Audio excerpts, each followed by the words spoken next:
partnership, the sooner we do this with a free trade agreement with the United States, the sooner we start to regulate our industries the way the United States does, not the way Europe does, the faster we will grow. That's what we should really be talking about. We don't need any more lectures from the kind of failed economists who warned us against democracy in the first place. We I think, need to actually look beyond those sorts of forecasts. Let's talk, Douglas, about where you are, the United States. One of the most watched, most compelling broadcasters in America, I think at least 3 million viewers a night.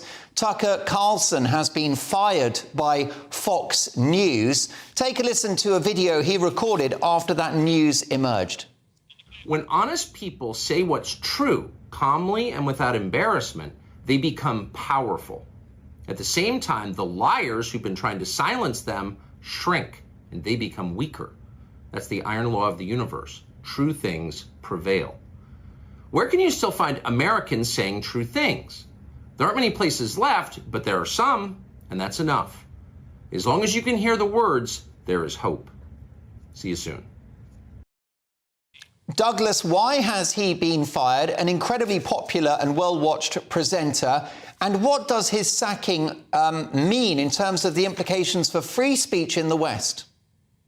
I was actually talking to Tucker on Friday night, about 48 hours before news came about of his departure from Fox. And he gave absolutely no indication of anything awry, of being aware of anything pending. And we were actually talking about the very themes that he had in that short video clip, about the importance of telling the truth, about the importance of basing political positions on the world as it is, not as the world we want it to be. I'm slightly stunned that Fox has got rid of him. You may be aware of the fact that Bud Light in America recently launched a campaign that insulted their customer base and their sales tanked. Fox News, to me, seems to have done something rather similar by getting rid of easily the most popular newscaster in the United States.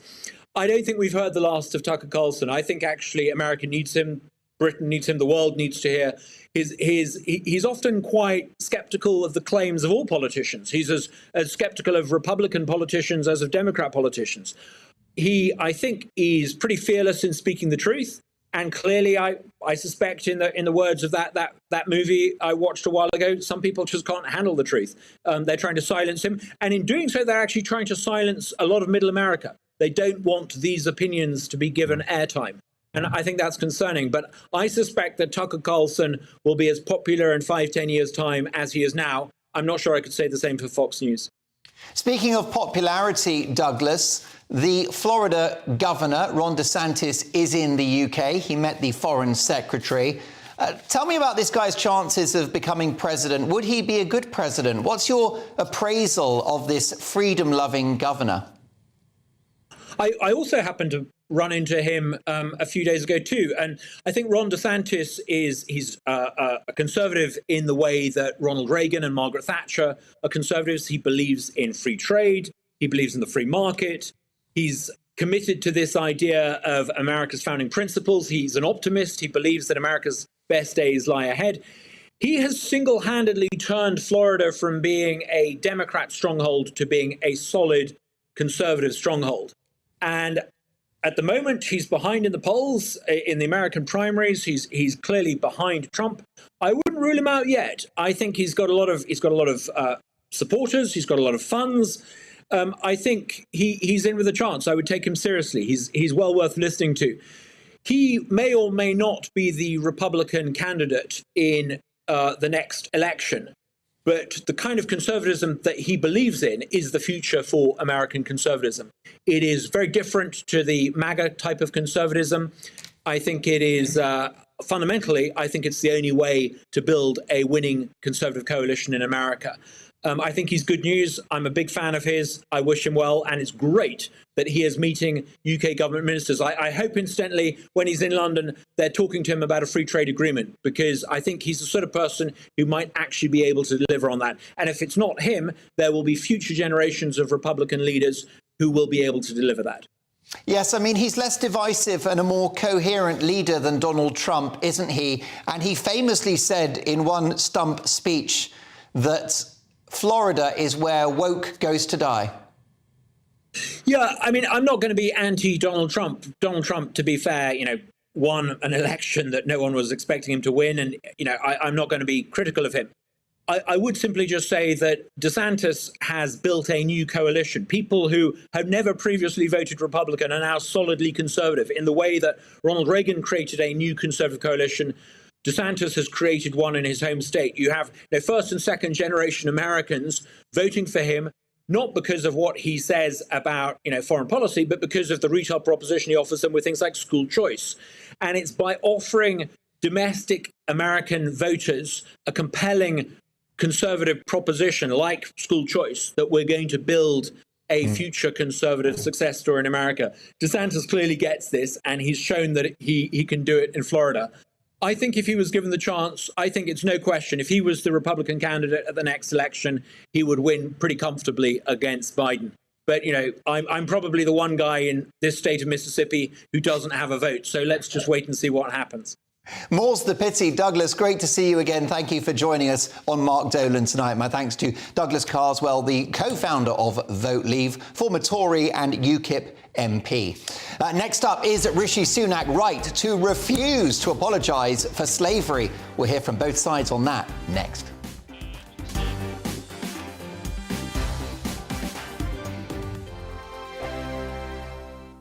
It's all about family, being in people's living rooms, all the interaction and getting to know who our viewers and listeners are. When I was young, my dad used to say, Nana, stop arguing. I wanted an outlet that would enable me to give my opinion. People are going through a really hard time right now, and I know that you don't feel like you're being listened to by the establishment. I came to GB News because it's the People's Channel, and I want the audience to have their say on the events of the day. We're dynamic. We do something different. Democracy shows that the wisdom of the nation is in its people. I get to travel to find out what the story is from a personal perspective. The British people aren't fools. We know when we're not being told the full story. We've got to work out how Britain moves forward from this. It's the best country in the world. The establishment had their chance. Now we're here to represent your views. Britain's watching. Britain's watching. Britain's watching. We're proud to be GB News. The People's Channel. Britain's news channel. So Jubes and Co, we tackle the issues of the day with real robust debate, both sides of the fence, battling it out with me in the middle with my forthright opinions and views. And often really interesting things happen because you start with a position and then by the end of the debate you find actually, well, I might not have thought about that one. What we need in this country is 2 new political parties. You should maybe think about doing a 2024 calendar. I'm Michelle Dewberry and I'm keeping you company right through until 7 o'clock this evening. GB News, the People's Channel, Britain's watching. Start the day with GB News. We catch up on all the big stories you didn't hear the night before. And take a look at what the world's talking about this morning. That's right, Monday to Thursdays from 6 o'clock. It's Breakfast with Eamon and Isabel. Straight after breakfast, join us, Bev Turner and Andrew Pearce. We're going to take you through till noon. We'll be tackling the big topics of the day, including the things that the other channels just won't talk about. If it's happening here. Wake up to mornings on GB News, the People's Channel. Britain's news channel. I'm Simon Evans. Join me on GB News for Headliners at 11 p.m. What's the scoop? I'll be joined by 2 of the country's top comedians. That's right. As we take a look at tomorrow's newspapers tonight. We're going to get into trouble. If it's a big story, we'll be covering it. Spill some tea on him. There we go. But we'll also have some fun. I wouldn't stick up a bank. My father didn't love me. So anyway, Headliners every night from 11 on GB News, the People's Channel, Britain's news channel. Saturday nights on GB News. From 6 p.m, I'll give you my unique take on the world today. Then at 7, it's me, Calvin Robinson, with my Common Sense Crusade. New to GB News is the Saturday 5. 5 times the opinion. Join us every Saturday from 8 p.m. as we debate the week's stories. With us 4, plus a special guest. And at 9, of course, it's Mark Dolan tonight. Saturday nights on GB News, the People's Channel, Britain's news channel.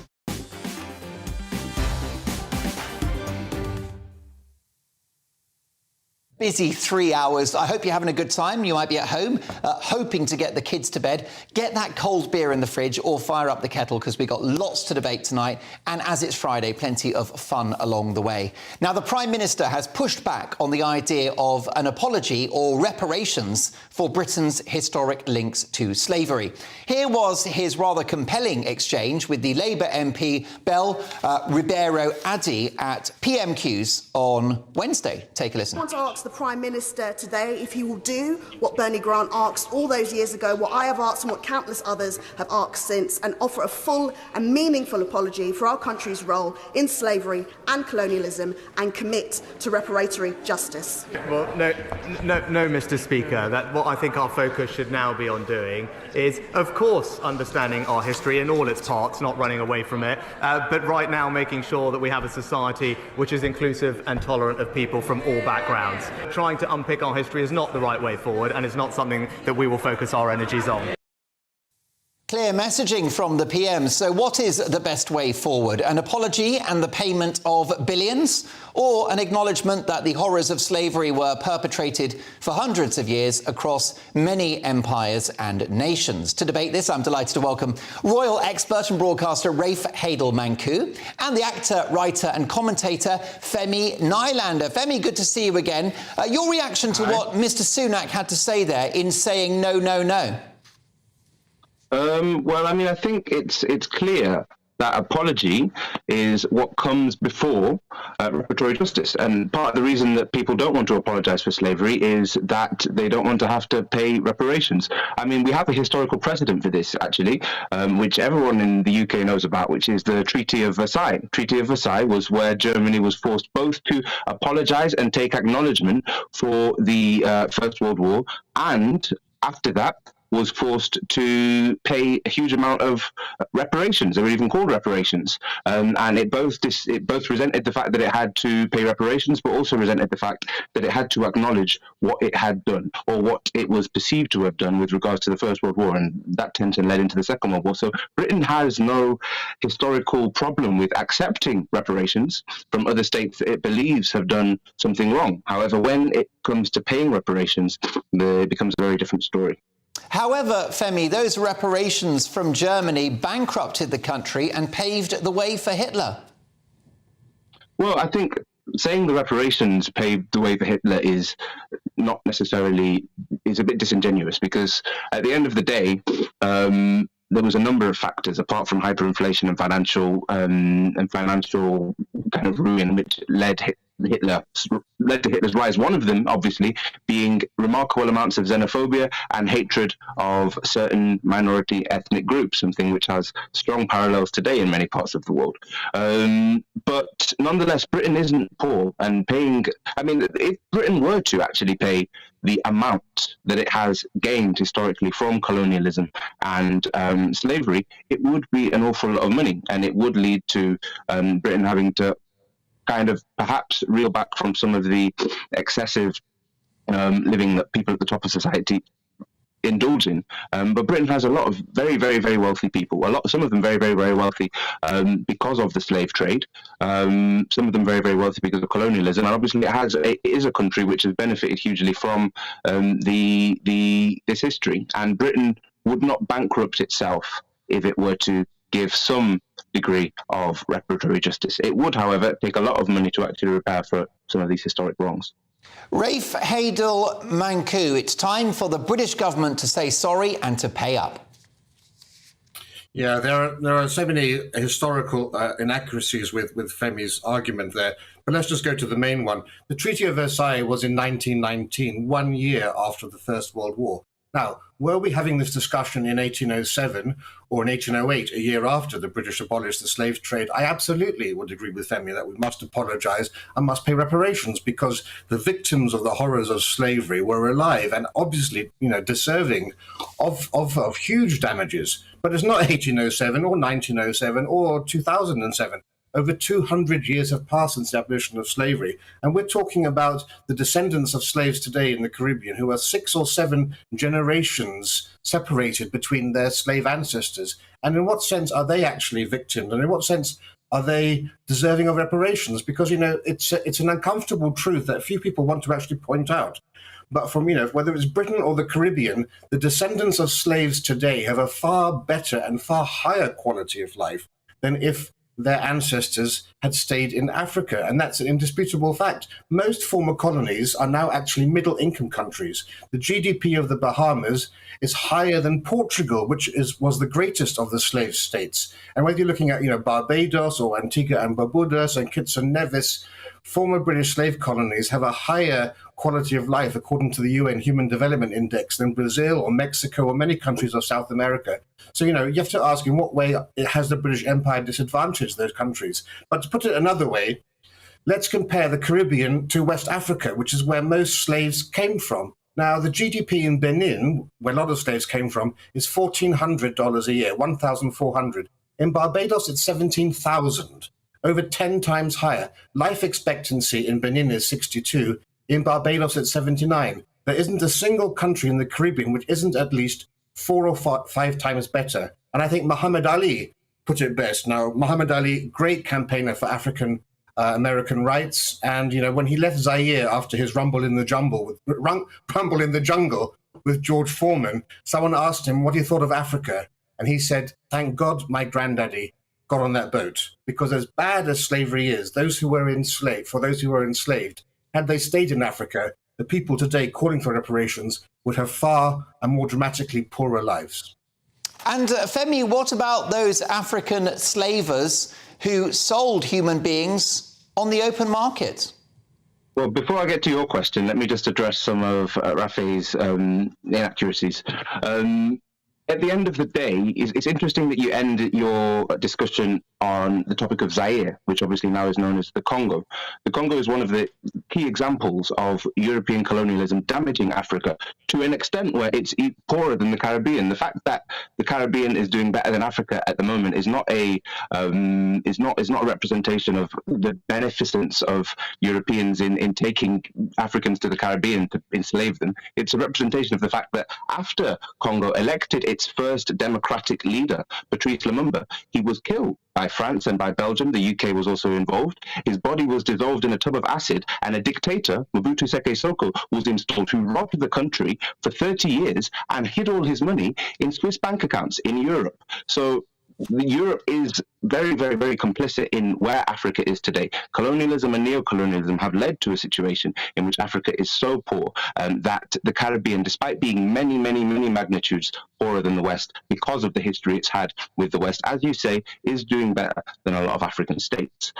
However, the fact that it's 1 year or 300 years does not matter if it's traceable. MPs like Richard Drax, Richard Drax knows where his wealth comes from, and if he can still be massively rich off the back of slavery 6 or 7 generations later, why is it then hard to understand that Caribbeans, part of the reason they're poorer than the West today, is something that happened 6 or 7 generations ago? A year after the abolition of slavery, the slave owners were paid off. The slaves never got any money, and those slave owners are rich today. Now, Femi, I'm sympathetic to your suggestion of an apology. I don't see why not. After all, a terrible human crime was committed. However, reparations is just silly, isn't it? Where do you start? Do you start with the African countries who actually sold people, prepared them in cages in order to be shipped abroad? And also, do the Italians pay reparations for the Roman Empire? Do the Swedes pay reparations for the Vikings? Do the English pay reparations for the Irish potato famine? Where does this end? Well, the Irish potato famine was a pretty horrific piece of history where England just basically shipped many tons of food out of a starving state, where people were dying of starvation because they didn't respect them as human beings. So there could definitely be talk of something there. However, especially given the fact that Ireland is now a separate state, but things are traceable, some things are not. If I could point to someone and say, you're the direct descendant of a Roman kind of gladiator-owning, slave-owning family, and this is the direct descendant of someone else who was who was one of these slaves, and draw a clear link between the reason you're wealthy and the reason that person is poor being linked to historical injustice, great. The thing about modern, and it is modern in comparison with the Roman Emperor, it is modern in comparison with the Ottoman Emperor, it's very modern. Modern slavery, the transatlantic slave trade, in a comparative sense, is that we still know who is wealthy because of it, and we still know that these countries are poor in a large way because of it. We know. Okay. We know that the descendants of these people are wealthy, and we know that their personal private wealth is built off slavery. Richard Drax inherited a plantation recently. They still own the plantation in Barbados, and he inherited it. It's very clear who the beneficiaries of this are. Okay, Femi, sorry to stop you. The clock's against us. Briefly, if you can, Rafe, final thoughts on this. Yeah, well, firstly, Britain wasn't involved in the Congo at all. If you look around the world, the regions of the world with the most stable countries, they're always former British colonies. But look, the idea that slavery was somehow fueling Britain and the empire is a complete nonsense. That the slavery contributed to the British economy the same amount that hops and brewing did. And no one says that beer built the British Empire or built the Industrial Revolution. It's long been discounted, the idea that somehow slavery was a huge benefit to Britain. In fact, you know, with the 40% of GDP that Britain paid to free the slaves, and with the 13% of Royal Navy resources enforcing the abolition of the slave trade globally, Britain actually ended up paying more to stop slavery than it did from getting slavery. And out of a population of millions, there were only 3,000 slave owners. So why should the millions of people in Britain today whose ancestors lived lives of abject poverty akin to serfdom, why should they pay reparations? You know, what about all the people from the Caribbean living in Britain? Why should they pay reparations to people in the Caribbean? What about 16% of the population who live abroad now, who live from abroad, who now live in Britain? Why should they pay reparations? Okay. Oh, well, there we go. Well, yes, of course, we could do hours on this, but my sincere thanks to Rafe Heidel-Manku and Femi Nylander for a very vibrant debate. Fascinating one. Of course, that one will run and run. Next up, would 4 more years of Joe Biden be good or bad for Britain? And is he up to the job? I'll be asking America's psychiatrist, Dr. Carol Lieberman. She doesn't put up punches. You won't want to miss it. She's next.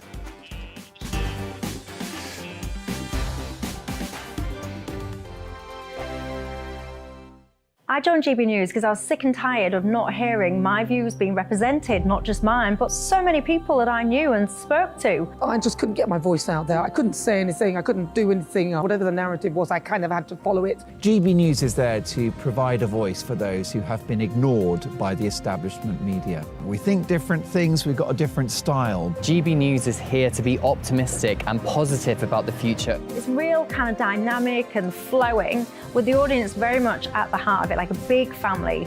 Here at GB News, we talk about the things that matter to you. Hearing the voices from right across our towns and cities, especially our towns. All sides of the argument represented with a heavy dose of opinion.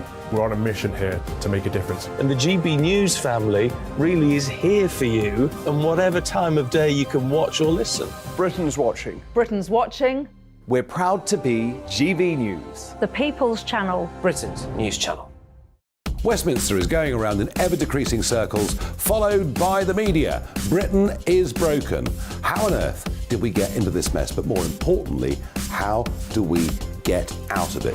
Join me at 7 p.m, Mondays to Thursdays on Farage, here on GB News. We will have open, rational debate. We've got to work out how Britain moves forward from this. Join us here on GB News, the People's Channel. Britain is watching.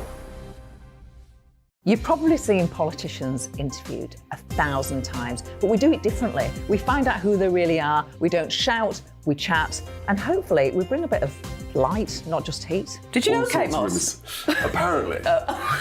Do you have a pair of jeans or a pair of jeans? No, of course I don't. What would I do with them? My friends are like, oh my God, what's she doing now? Join me every Sunday at 6 for Gloria Meets, only on GB News, the People's Channel, Britain's news channel.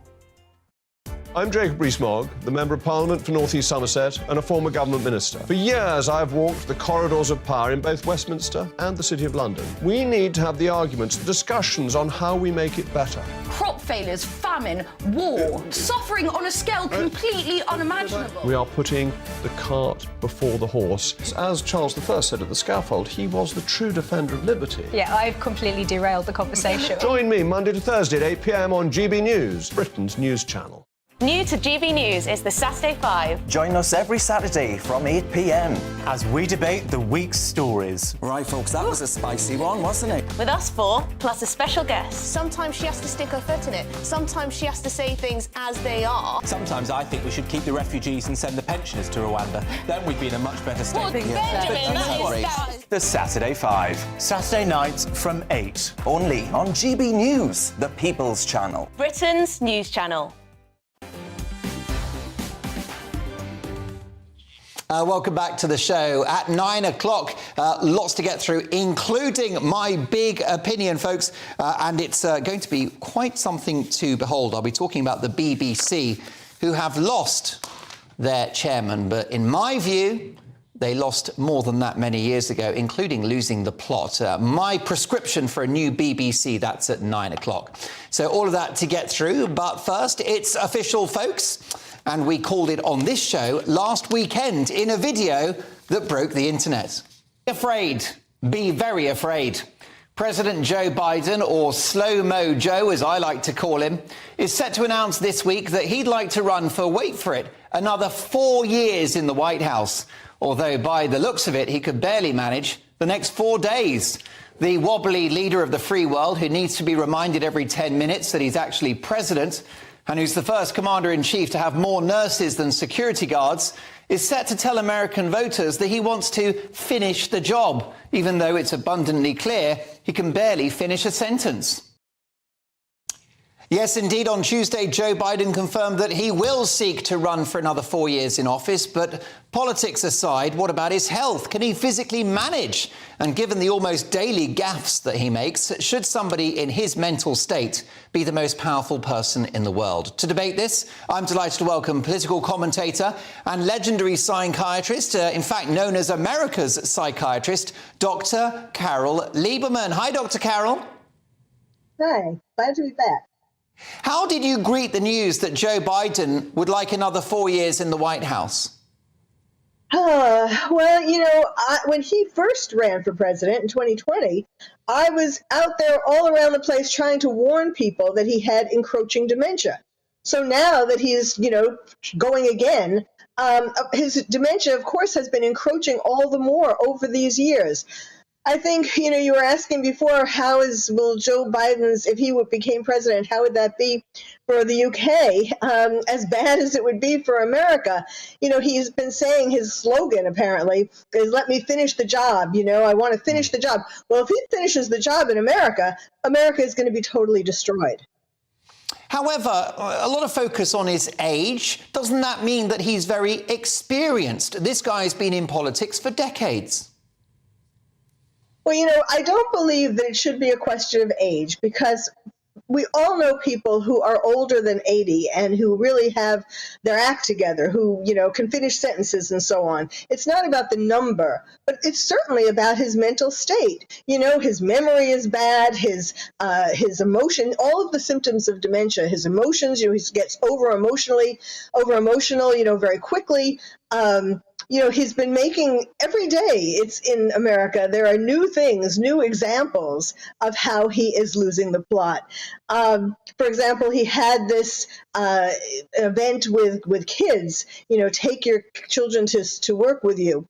And these children were asking him easy questions, and he couldn't answer them. For example, one child asked, you know, what is the last country that you visited? And he was stumped. And then another child said it was Ireland. And, you know, talk about, is it going to be good for the UK? You know, he didn't even come. We talked about this the last time. He is not coming to the coronation. I mean, of course, these things. He said he was too. It was too difficult for him, you know, physically or mentally or whatever. He didn't say mentally, but physically, to make this trip. And yet somehow or other, he managed to go to Ireland. So, and then another child. You know, the kids were helping him. They felt sorry for him. Now, if you have a president that these little kids are feeling sorry for, you know, but they don't want him to be so embarrassed. What does that say? One child at the end said, you know, Mr. President, I heard you have to get back to the Oval Office. She was trying to save him from more embarrassment. Why does it matter if he's a bit wobbly, if he's got good people around him? Well, but he doesn't. It's Obama who is running the White House, and Biden is the puppet. So the weaker he is, the more dementia he has, the easier it is for these people behind him to control what's going on, and that is really bad.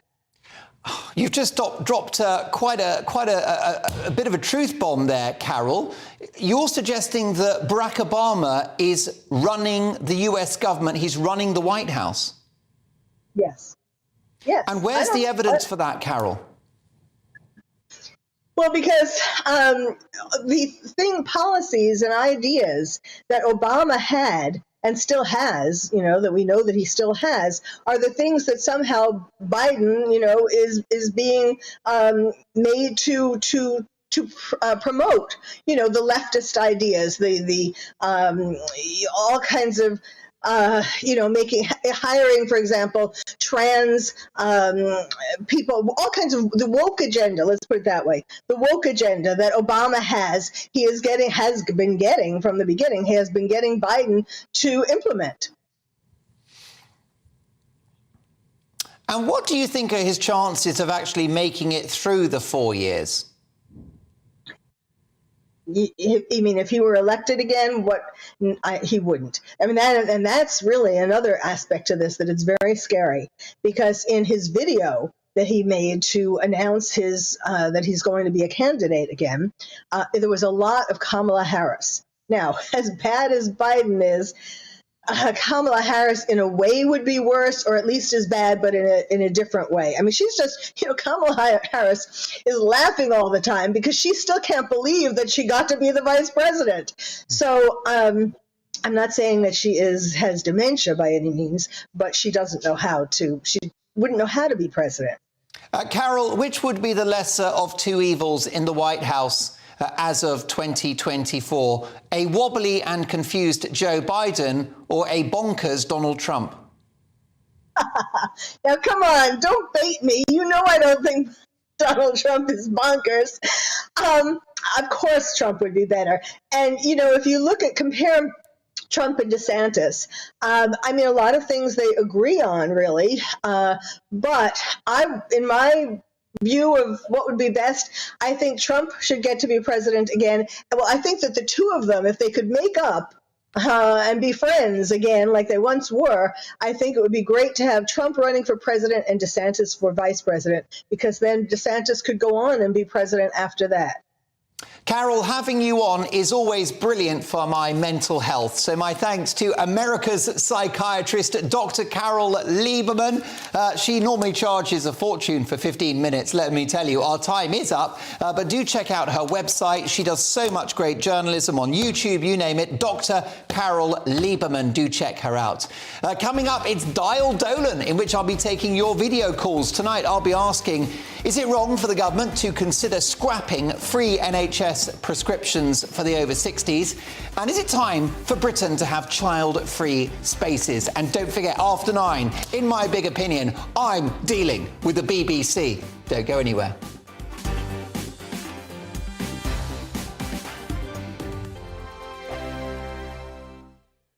Monday to Thursday nights on GB News. At 6, it's Dubes & Co. 7 o'clock, Farage. At 8, join Jacob Rees-Mogg. And at 9, Dan Wootton Tonight, followed by Headliners. On TV, radio and online. This is GB News. First and foremost, I am a GB News fan, and I was before I was working here. Just love the fact that we're asking the questions that a lot of establishment media won't ask. With a bit of a twist, we not only want to inform you, but we want to keep you entertained. It's worth the drive because you get in and the team's all ready and waiting, they're itching to go, and it's a proper little family. GB News is the people's channel. It's the audience that makes the programme sing. We're giving our viewers and our listeners a voice. I see the thousands of your letters, tweets, emails, you name it, coming in. Britain is broken. How on earth did we get into this mess? But more importantly, how do we get out of it? The establishment had their chance. Now we're here to represent you. It's time for something different. It's time for GB News. I'm very patriotic. I believe in Britain. Our best days lie ahead. Britain's watching. Britain's watching. Join us here on GB News. The people's channel. Britain's news channel. Join me, Patrick Christie's Monday to Friday, 3 till 6. We tackle the day's news agenda like you've never seen before. It's high tempo, high octane, the most controversial topics, and the best guests. You will not be able to take your eyes and ears off it. I'm not afraid to ask the questions that you really want answered. 3 till 6 p.m, Monday to Friday on GB News, the People's Channel, Britain's news channel. GB News has its own late-night paper preview show, Headliners, where comedians take you through the next day's top news stories. You don't have to bother reading the newspaper, we've got it covered for you. Headliners, every night at 11 p.m, and repeated every morning at 5 a.m. We won't send you to sleep like some of the other paper review shows out there. GB News, the People's Channel, Britain's news channel. Join me, Camilla Tominey, on Sunday mornings from 9:30, taking the politicians to task and breaking out of SW1 to see how their decisions are affecting you across the UK. Bursting the Westminster bubble every Sunday morning, only on GB News, the People's Channel. Britain's watching.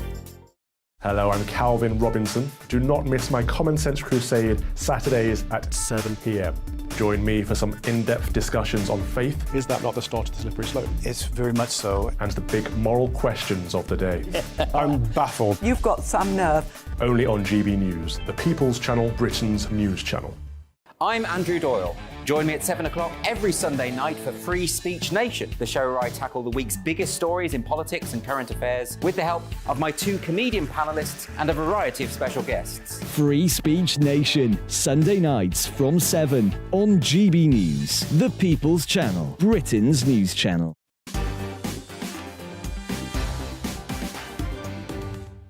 Now, the government caused quite a stir after a Department of Health and Social Care consultation hinted at a change in the policy allowing free NHS prescriptions for the over 60s. I've got lots of viewers and listeners over 60 who will be very worried about this.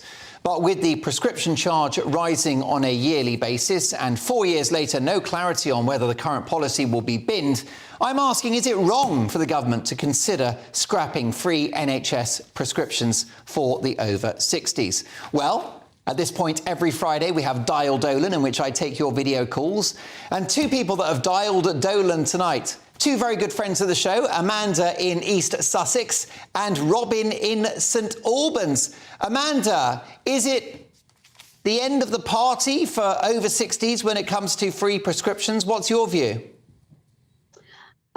Well, it certainly looks like this government has it in for, the elderly population, because it started with the BBC licence, if you remember. They decided that they were going to scrap, or was that the BBC themselves? I forget now. But in other words, the government could have prevented that, I think, but they decided to scrap the BBC licence for the over 75. And this is just another example of penalising the elderly. And I think it's actually really cruel. I mean, in other countries in Europe, they really take care of their elderly population, but we just don't really seem to do that in this country. And I think it's really sad. So no, they should definitely not be scrapping free prescriptions for over 60s, because, once you're over 60, you should be enjoying your retirement years and making the most of life. So, why shouldn't you have free prescriptions when you've worked so hard all your life for everything else? Robin, that's a fair point, Amanda. Robin, what about those who can afford to pay for their prescriptions? There are plenty of pensioners out there with a nest egg, Robin.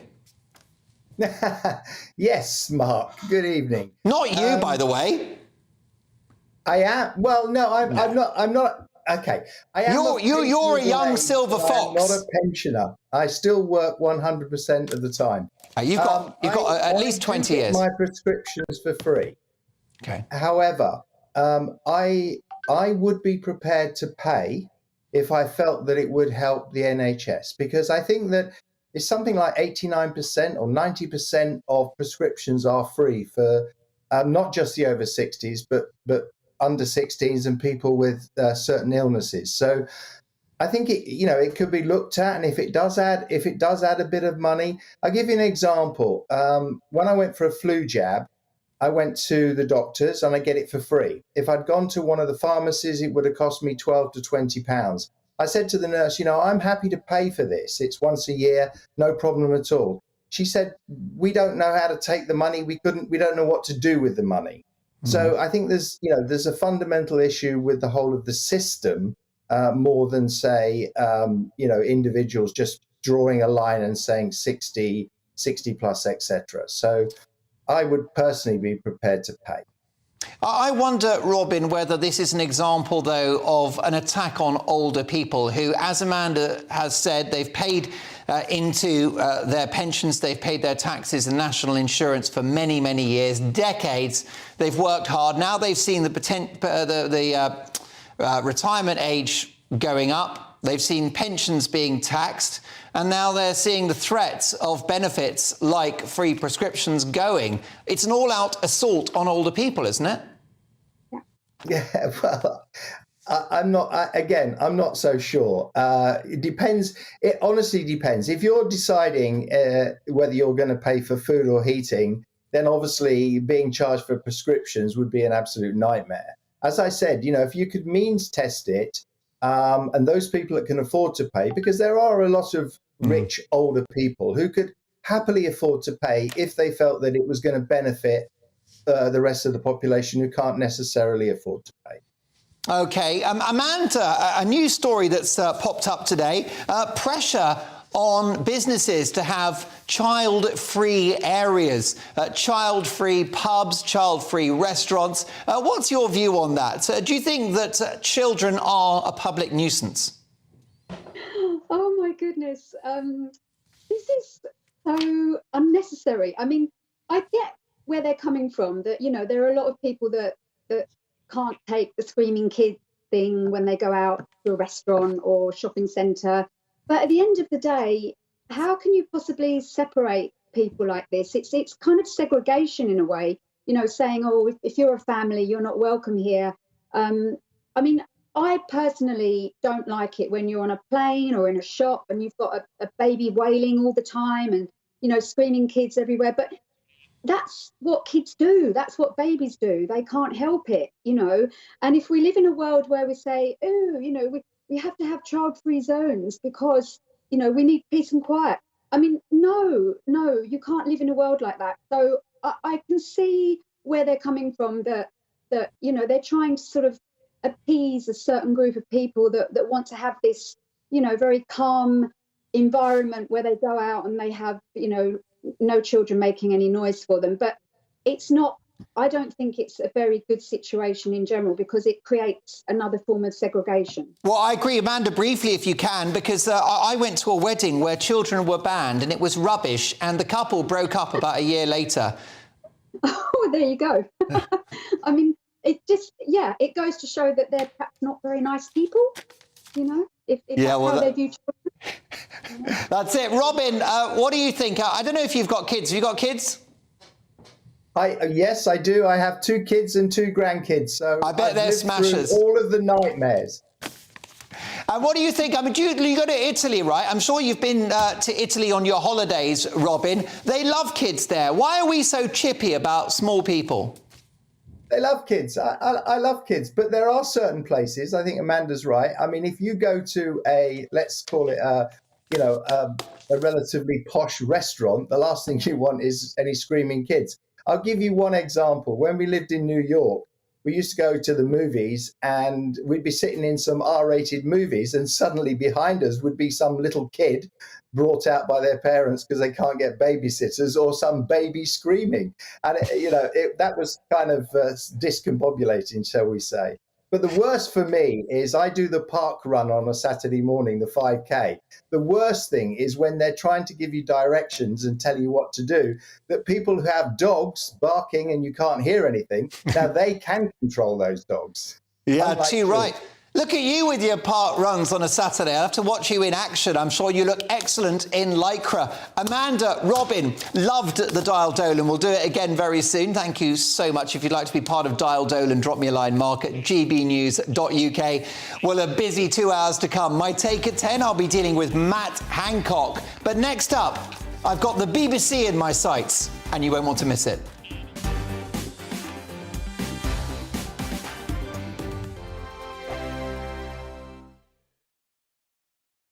It's all about family, being in people's living rooms, all the interaction and getting to know who our viewers and listeners are. When I was young, my dad used to say, no, stop arguing. I wanted an outlet that would enable me to give my opinion.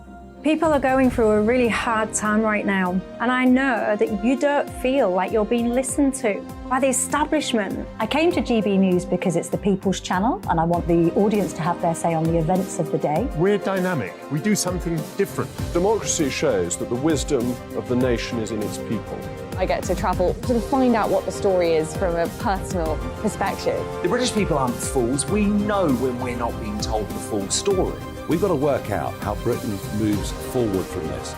It's the best country in the world. The establishment had their chance. Now we're here to represent your views. Britain's watching. Britain's watching. Britain's watching. We're proud to be GB News. The People's Channel. Britain's news channel. So Dubes & Co, we tackle the issues of the day with real robust debate, both sides of the fence, battling it out with me in the middle with my forthright opinions and views. And often really interesting things happen because you start with a position and then by the end of the debate you find actually, well, I might not have thought about that one. What we need in this country is 2 new political parties. You should maybe think about doing a 2024 calendar. I'm Michelle Dewberry and I'm keeping you company right through until 7 o'clock this evening. GB News, the People's Channel, Britain's watching. Start the day with GB News. We catch up on all the big stories you didn't hear the night before. And take a look at what the world's talking about this morning. That's right, Monday to Thursdays from 6 o'clock. It's Breakfast with Eamon and Isabel. Straight after breakfast, join us, Bev Turner and Andrew Pearce. We're going to take you through till noon. We'll be tackling the big topics of the day, including the things that the other channels just won't talk about. If it's happening here. Wake up to mornings on GB News. The People's Channel. Britain's news channel. I'm Simon Evans. Join me on GB News for Headliners at 11 p.m. What's the scoop? I'll be joined by 2 of the country's top comedians. That's right. As we take a look at tomorrow's newspapers tonight. We're going to get into trouble. If it's a big story, we'll be covering it. Spill some tea on him. There we go. But we'll also have some fun. I wouldn't stick up a bank. My father didn't love me. So anyway. Headliners every night from 11 on GB News, the People's Channel, Britain's news channel. Saturday nights on GB News. From 6 p.m, I'll give you my unique take on the world today. Then at 7, it's me, Calvin Robinson, with my Common Sense Crusade. New to GB News is the Saturday 5. 5 times the opinion. Join us every Saturday from 8 p.m. as we debate the week's stories. With us 4, plus a special guest. And at 9, of course, it's Mark Dolan tonight. Saturday nights on GB News, the People's Channel, Britain's news channel. The coronation is an event that has remained virtually unchanged for 1,000 years. And we invite you to join us here on GB News for this historic event. All next week, we'll be talking to you in towns and cities across the country. Building up to the main event on Saturday. From pageantry at the palace to unearthing the history of this ancient ritual. Come celebrate with us. The coronation of King Charles III, Saturday, May the 6th. Join us on GB News, the People's Channel. Britain's news channel.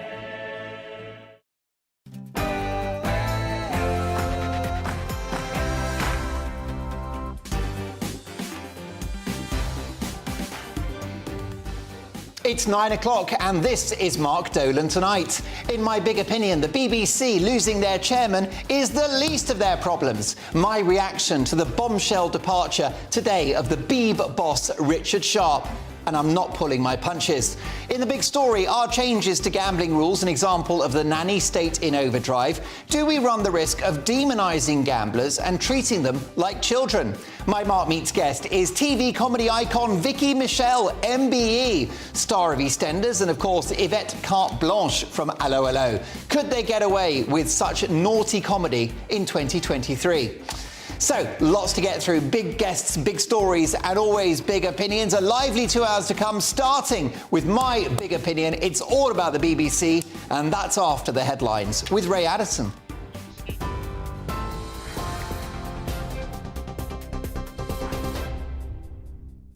Thanks, Mark. Our top story tonight. The Deputy Prime Minister says the evacuation of British nationals from Sudan will end on Saturday. Oliver Dowden says the decision was made after a decrease in the number of requests for help. So far, British forces have rescued more than 1,500 people. What we have seen over the past 24 hours or so is a significant decline in the British nationals coming forward. Now, that's what you'd expect. It's what's happened with other countries. So what we're saying now is that people should expect within the next 24 hours, so by 6 o'clock UK time tomorrow, for us to cease those flights. Richard Sharp has resigned as chairman of the BBC after a report found that he breached the rules for public appointments. The review says he failed to properly disclose his involvement in facilitating an £800,000 loan guarantee for Boris Johnson. Mr Sharp says the breach was inadvertent, but he's quitting to prioritise the interests of the broadcaster. Following calls from Labour that he should have been sacked, the Prime Minister says the right process was followed. This is about doing things properly and professionally, and when concerns are raised, it's right that there is a proper process, an independent process, that we don't prejudge, we allow it to carry on, establish the facts of what happened, reach a conclusion. That's happened. Richard Sharp has resigned, but it's right that we do these things properly and professionally. I think most people will think that's the right thing to do. Scotland's police watchdog has launched an investigation into the death of a pregnant teacher. The announcement comes after police found the body of her missing partner at a reservoir near Glasgow. Officers had been looking for 36-year-old David Yates after Morel Sturrock was killed at her home on Tuesday. She was 29 weeks pregnant and her unborn baby did not survive. Mr Yates's death is not being treated as suspicious. Unions representing teachers and head teachers in England say they'll take coordinated strike action in the autumn after accusing the government of wanting education on the cheap. The General Secretaries of 4 unions say they'll now work together in their long-running dispute over pay. It's after they rejected the government's offer of a one-off payment of £1,000 and an average pay rise of 4.5% next year. The National Association of Head Teachers says the decision sends a clear signal to the government that the dispute is not going away. And health workers belonging to the GMB union have accepted the government's 5% offer. GMB officials say they will now vote to accept the offer at a meeting of the NHS Staff Council next week. Health Secretary Steve Barclay says the deal recognises the outstanding job that NHS staff do whilst protecting the government's commitment to halving inflation. On TV, online, on DAB+ radio and, of course, on TuneIn too. This is GB News. Back now to Mark.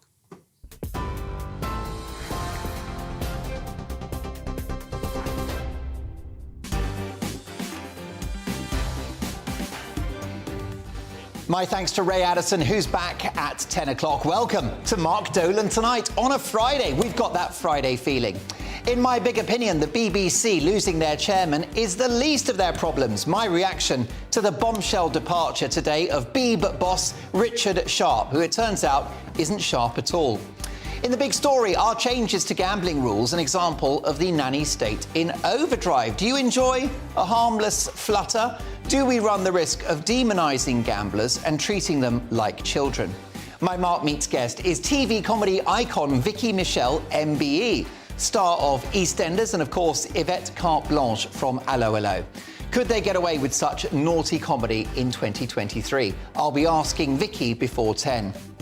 After 10 in my take at 10, I'll be dealing with COVID hypocrite Matt Hancock, the cruel unions that want to ruin the FA Cup final, and of course Eurovision, and my plea to Iceland, the supermarket, to keep their threatened stores open. Save our Iceland. That's after 10.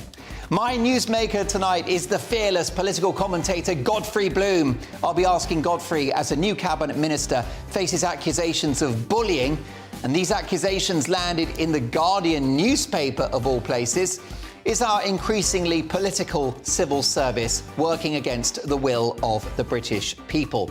You won't want to miss Godfrey after 10.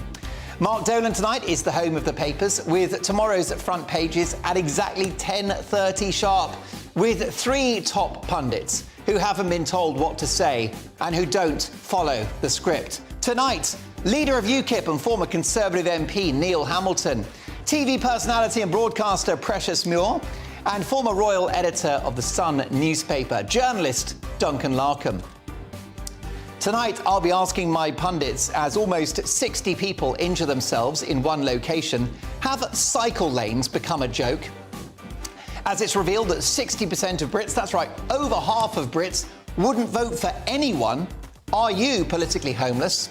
And as a sperm donor fathers 600 children, should there be a limit to how many offspring you can parent? I'll be asking Neil that one, and I'm sure he'll be sweating. Plus your emails, especially the spicy ones, mark@gbnews.uk. And this programme has a strict golden rule. We don't do boring, not on my watch. I just won't have it. And don't forget, a week today, coverage of the coronation begins here on GB News and on Mark Dolan tonight. I'll be at the Palace on Friday night, a week today, on the eve of the big event, 8 till 11, with top royal authors, experts, journalists, you name it. And of course, we're on air for the coronation all day Saturday. Mark Dolan tonight from 9 on Saturday. We've got it covered. Lots to get through, but first, my big opinion.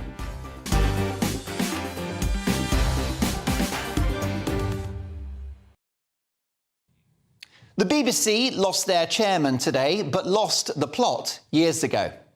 Our state broadcaster, which scratches by on a cool £5 billion every year, £3 billion of which comes from grannies who are threatened with jail if they don't pay up, is today mired in a political crisis as their head honcho, Richard Sharp, who it turns out isn't very sharp, leaves the organisation.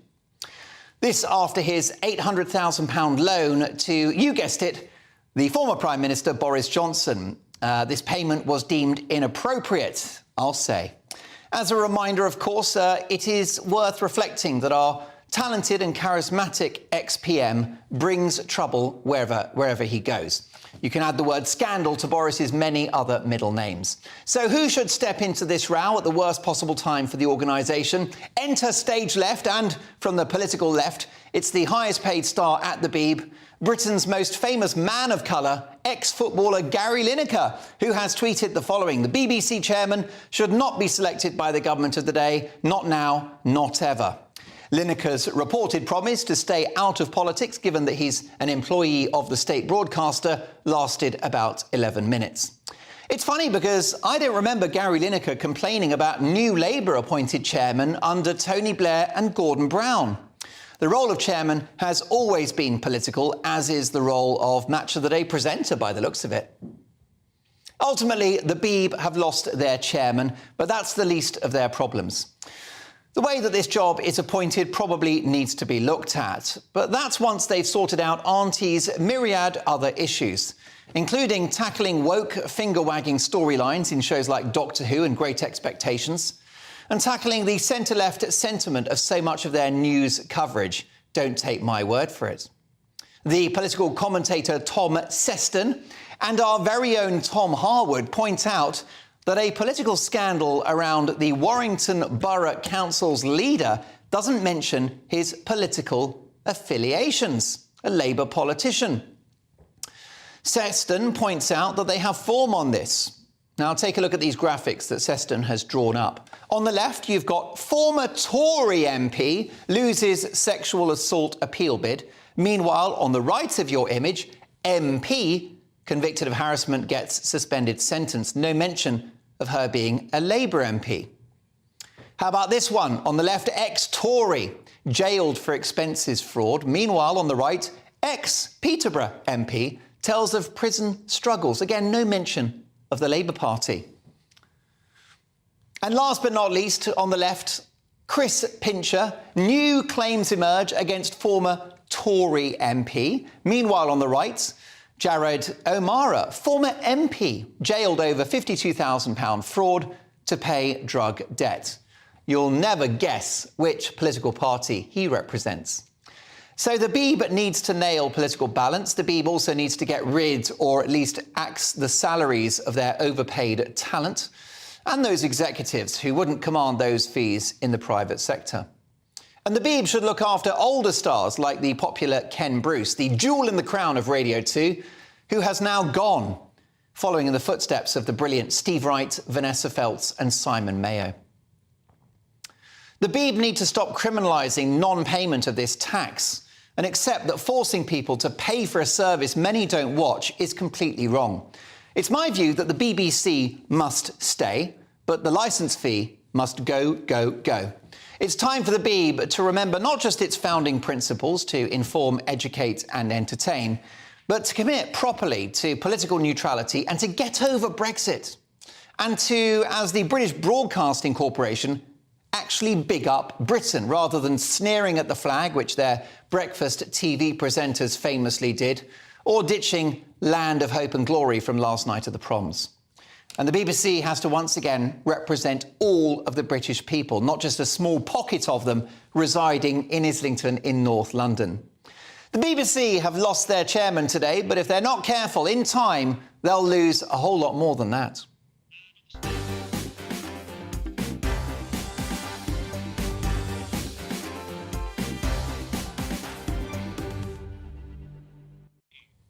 OK, what's your reaction to my big opinion? Mark at gbnews.uk. I'll come to your emails after the break. But reacting to my big opinion and the big stories of the day, we've got the leader of UKIP and former Tory MP, Neil Hamilton, TV personality and broadcaster Precious Muir, and former royal editor at the Sun newspaper, Duncan Larkham.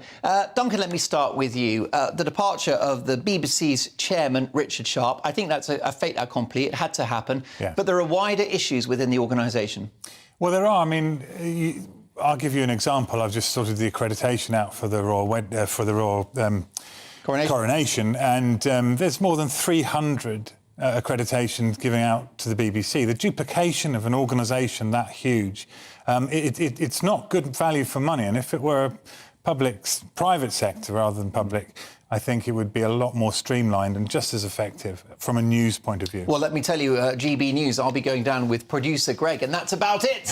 Because we run a tight ship here at GB News, and we see that whether it's successful podcasts from the likes of Joe Rogan, who effectively does the most listened to radio show on the planet from his garage, the BBC has to cut its cloth and live in the real world.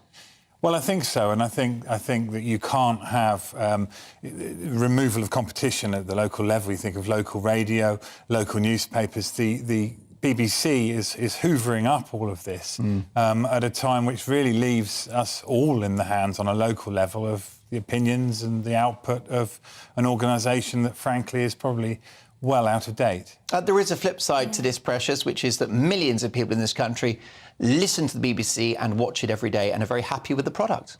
I mean, I think that, the BBC do have its ups, the upside of it. I mean, they do cover quite a lot worldwide. The only concern that I would say is the fact that they say they are for the people, right? So that you can see they kind of are for Labour, but yet they're charging the people a licence to actually have the channel.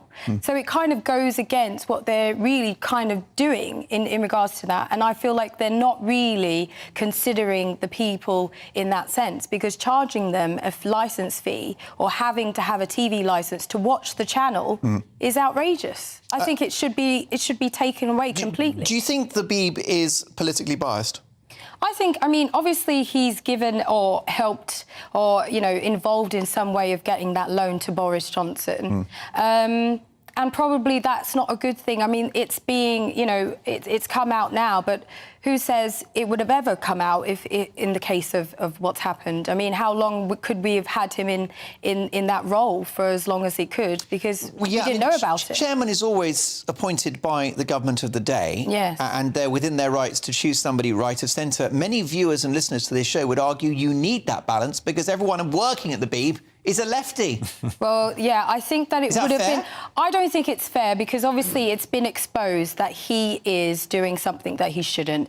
Obviously, they're cracking down on all of the politicians now in regards to things that they have taken or received or helped in and not disclosed. So that's worldwide. That's happening to pretty much all the politicians. So the fact that it's come out that he is obviously for the, for Tory and for Boris Johnson, well, I think it's a good thing because he is at the BBC and we need a balance. I don't think this is a great look for Boris Johnson. As I mentioned, Neil, in my big opinion, this guy, his middle name is Scandal, and this is an unfortunate episode for our ex-PM, for the chairman and for the Tories. What is your thought on this story? Well, of course, Boris is a bull who carries his own china shop around with him, isn't he?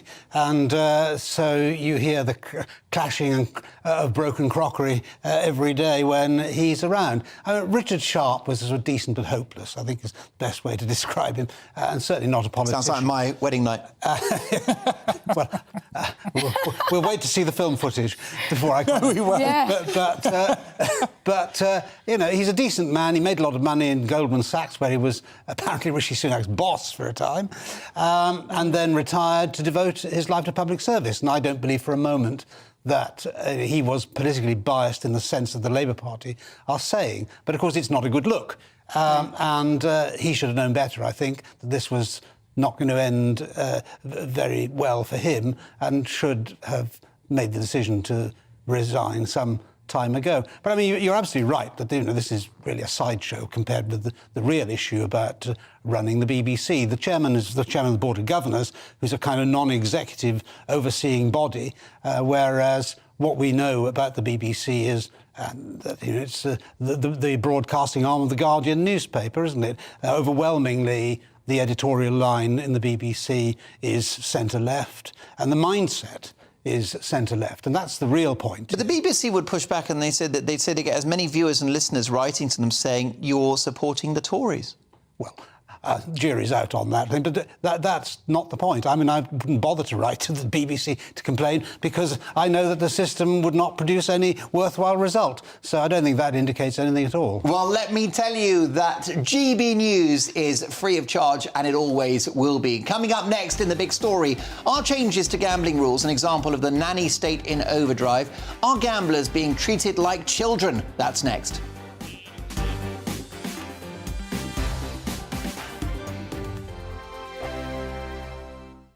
I joined GB News because I was sick and tired of not hearing my views being represented, not just mine, but so many people that I knew and spoke to. I just couldn't get my voice out there. I couldn't say anything. I couldn't do anything. Whatever the narrative was, I kind of had to follow it. GB News is there to provide a voice for those who have been ignored by the establishment media. We think different things, we've got a different style. GB News is here to be optimistic and positive about the future. It's real kind of dynamic and flowing, with the audience very much at the heart of it, like a big family. Here at GB News, we talk about the things that matter to you. Hearing the voices from right across our towns and cities, especially our towns. All sides of the argument represented with a heavy dose of opinion. We're on a mission here to make a difference. And the GB News family really is here for you, and whatever time of day you can watch or listen. Britain's watching. Britain's watching. We're proud to be GB News. The People's Channel. Britain's news channel. Westminster is going around in ever-decreasing circles, followed by the media. Britain is broken. How on earth did we get into this mess? But more importantly, how do we get out of it? Join me at 7 p.m, Mondays to Thursdays on Farage, here on GB News. We will have open, rational debate. We've got to work out how Britain moves forward from this. Join us here on GB News, the People's Channel. Britain is watching. You've probably seen politicians interviewed 1,000 times, but we do it differently. We find out who they really are, we don't shout, we chat, and hopefully we bring a bit of light, not just heat. Did you know Kate Moss? Apparently. Do you have a pair of jeans or a pair of jeans? No, of course I don't. What would I do with them? My friends are like, oh my God, what's she doing now? Join me every Sunday at 6 for Gloria Meets, only on GB News, the People's Channel, Britain's news channel. I'm Jacob Rees-Mogg, the Member of Parliament for North East Somerset and a former government minister. For years, I've walked the corridors of power in both Westminster and the City of London. We need to have the arguments, the discussions on how we make it better. Crop failures, famine, war, suffering on a scale completely unimaginable. We are putting the cart before the horse. As Charles I said at the scaffold, he was the true defender of liberty. Yeah, I've completely derailed the conversation. Join me Monday to Thursday at 8 p.m. on GB News, Britain's news channel. New to GB News is the Saturday 5. Join us every Saturday from 8 p.m. as we debate the week's stories. Right, folks, that was a spicy one, wasn't it? With us four, plus a special guest. Sometimes she has to stick her foot in it. Sometimes she has to say things as they are. Sometimes I think we should keep the refugees and send the pensioners to Rwanda. Then we'd be in a much better state. Well, Benjamin, that is... The Saturday 5. Saturday nights from 8. Only on GB News, the People's Channel. Britain's news channel. Fergus, very kind words about my big opinion. It's about the BBC. They've lost their chairman, but in my view, they lost the plot years ago. As Neil Hamilton, my pundit, said, frankly, that story, the story of the chairman going, is a sideshow. What about the licence fee? What about unbalanced political coverage? What about Brexit? Well, let's get this from Fergus. A brilliant opening monologue, Mark, about the Beeb. Couldn't agree more. I have this from Chris. Mark, the BBC are for the people. Just look at the lockdown years. They towed the government line of psycho warfare. I'm 57, I've never paid, and I never will. Jeff says, Mark, the Beeb should be scrapped. Pay as you go, not all the channels. We do not care how they get about it. Look, thank you for that. I'll get to more of your emails shortly. Perhaps briefly from this, from Linda. Hi, Mark. The BBC are like the civil service, a load of lefties who hate Brexit. Linda, thank you for that. Keep those emails coming, especially if you'd like to talk up the Beeb and celebrate what it does, both on radio, online and on TV. It's time now for the big story, and young gamblers could face a stake limit of £2 on online slot machines, according to new government proposals. The new white paper on gambling marks the biggest shake-up of regulation in the sector for nearly 20 years. But it begs the question, are changes to gambling rules an example of the nanny state in overdrive? And do we run the risk of demonising gamblers and treating them like children? To discuss this is the lifestyle economics whiz at the Institute for Economic Affairs, Christopher Snowdon. Hi, Chris. Welcome to the show. Hi, Mark. Thank you for giving up a chunk of your Friday night and your hashtag mojito time. What do you think of this white paper to essentially protect people from borrowing too much to gamble, especially when they're young? I think there are two very worrying things about it. The first is something you've already alluded to, which is the idea that we're going to give special rules or provide special rules for people aged between 18 and 24, because essentially we don't think they're trusted. They're just apprentice adults, they're junior adults. They're not old enough to make up their own mind, although they're old enough to do everything else. They're old enough to have a sex change, they're old enough to vote, they're old enough to join the army and so on, but they're not old enough to know how much they want to put into an online slot machine. The other thing is the affordability checks, which is a well-meaning policy in some respects, because you do get people gambling online, maybe drunk, and they can lose in very rarely, but they can lose thousands of pounds. And of course, you read about these stories in the tabloid press all the time. And the idea is that somebody intervenes if you start losing that amount of money. Now, online gambling companies already intervene when people start showing hazardous patterns of play. The problem with the affordability check, I think, is that the threshold at which these triggers begin is very low. So the initial trigger will be at £500 a year spent on gambling. Lose £500 a year on gambling, and there will be what they call a frictionless check, which will look at whether you've got a county court judgment or whether your business has been bankrupt, whether you've been bankrupt in the past. And that's actually a lot of people. £500 a year is not very much to spend on any leisure activity, and a lot of people have had CCJs, okay?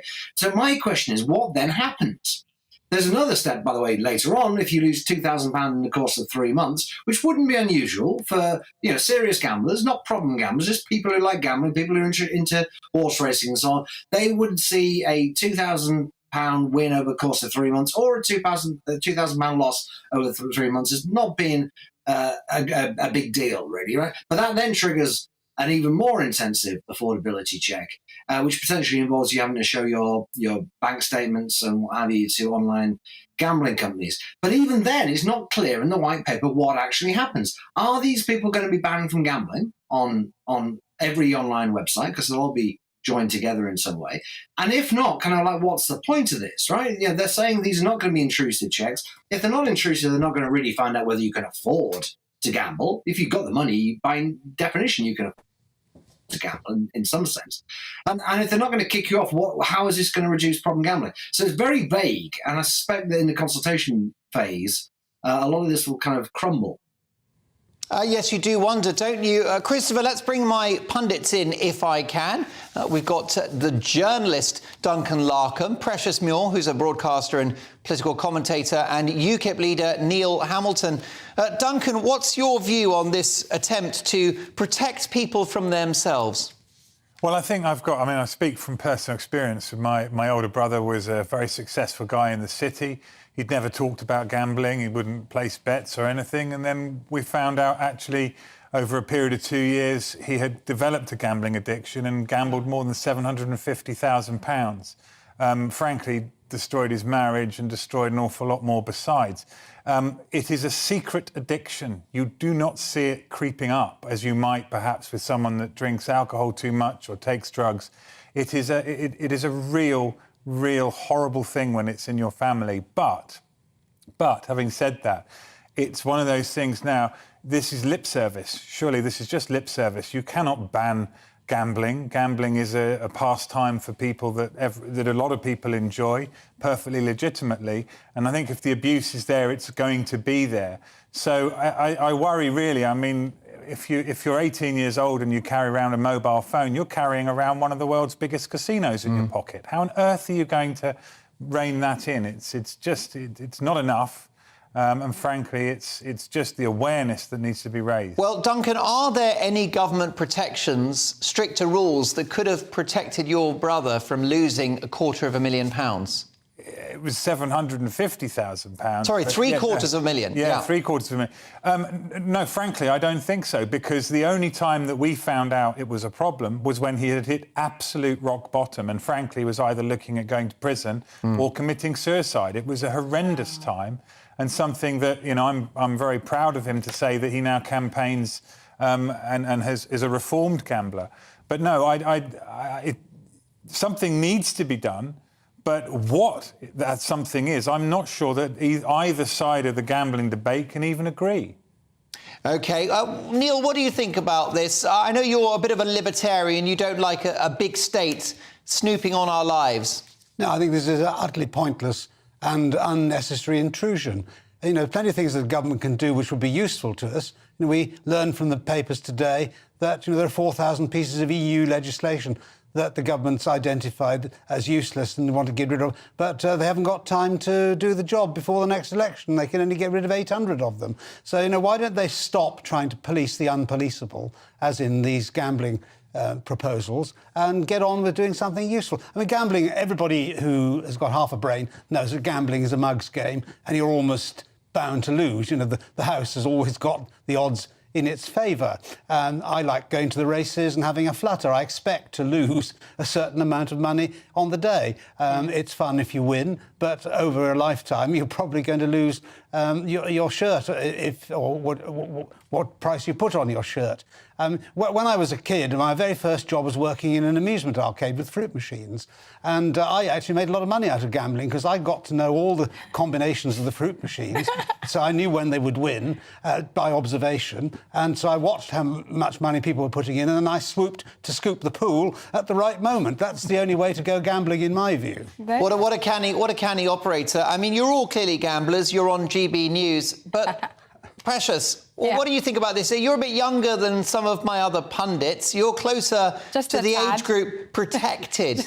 But because the argument is that a young person can destroy their life with these online games, and therefore, until they've reached about 24, there should be some kind of checks and balances. What do you think? I think I agree. I honestly do, because I feel like if there is no set rules and regulations, you can end up losing 750,000.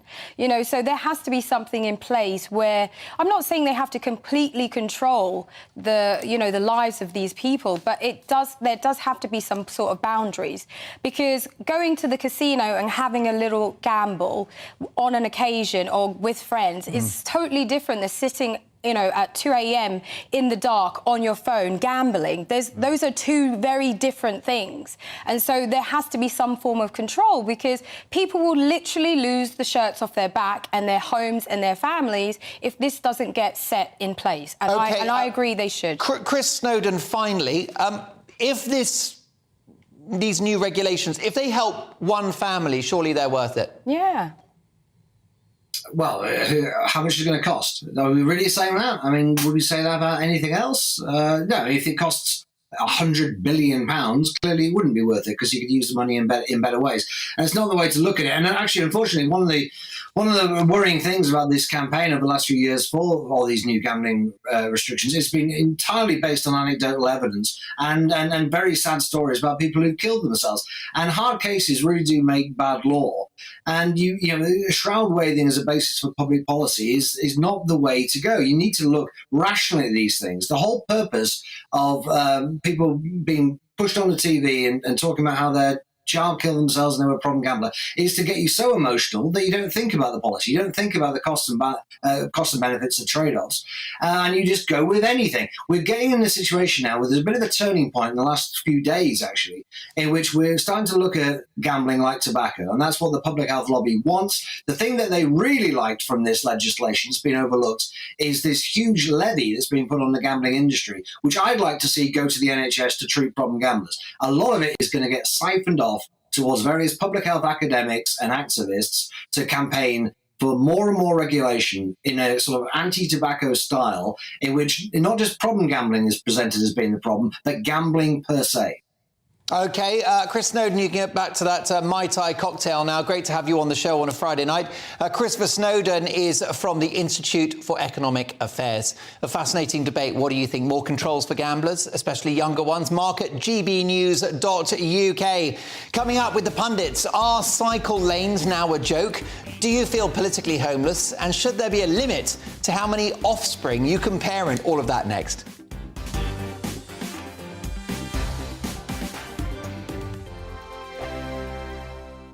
Monday to Thursday nights on GB News. At 6, it's Deebs & Co. 7 o'clock, Farage. At 8, join Jacob Rees-Mogg. And at 9, Dan Wootton Tonight, followed by Headliners. On TV, radio and online. This is GB News. First and foremost, I am a GB News fan, and I was before I was working here. Just love the fact that we're asking the questions that a lot of establishment media won't ask. With a bit of a twist, we not only want to inform you, but we want to keep you entertained. It's worth the drive, because you get in and the team's all ready and waiting, they're itching to go, and it's a proper little family. GB News is the people's channel. It's the audience that makes the programme sing. We're giving our viewers and our listeners a voice. I see the thousands of your letters, tweets, emails, you name it, coming in. Britain is broken. How on earth did we get into this mess? But more importantly, how do we get out of it? The establishment had their chance. Now we're here to represent you. It's time for something different. It's time for GB News. I'm very patriotic. I believe in Britain. Our best days lie ahead. Britain's watching. Britain's watching. Join us here on GB News. The People's Channel. Britain's news channel.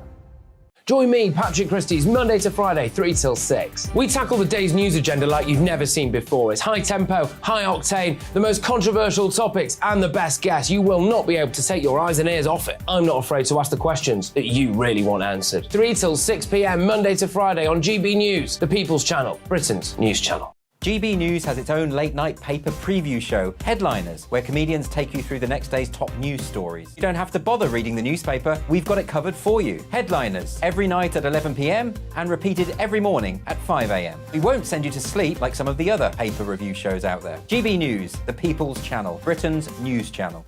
Join me, Camilla Tominey, on Sunday mornings from 9:30, taking the politicians to task and breaking out of SW1 to see how their decisions are affecting you across the UK. Bursting the Westminster bubble every Sunday morning, only on GB News, the People's Channel.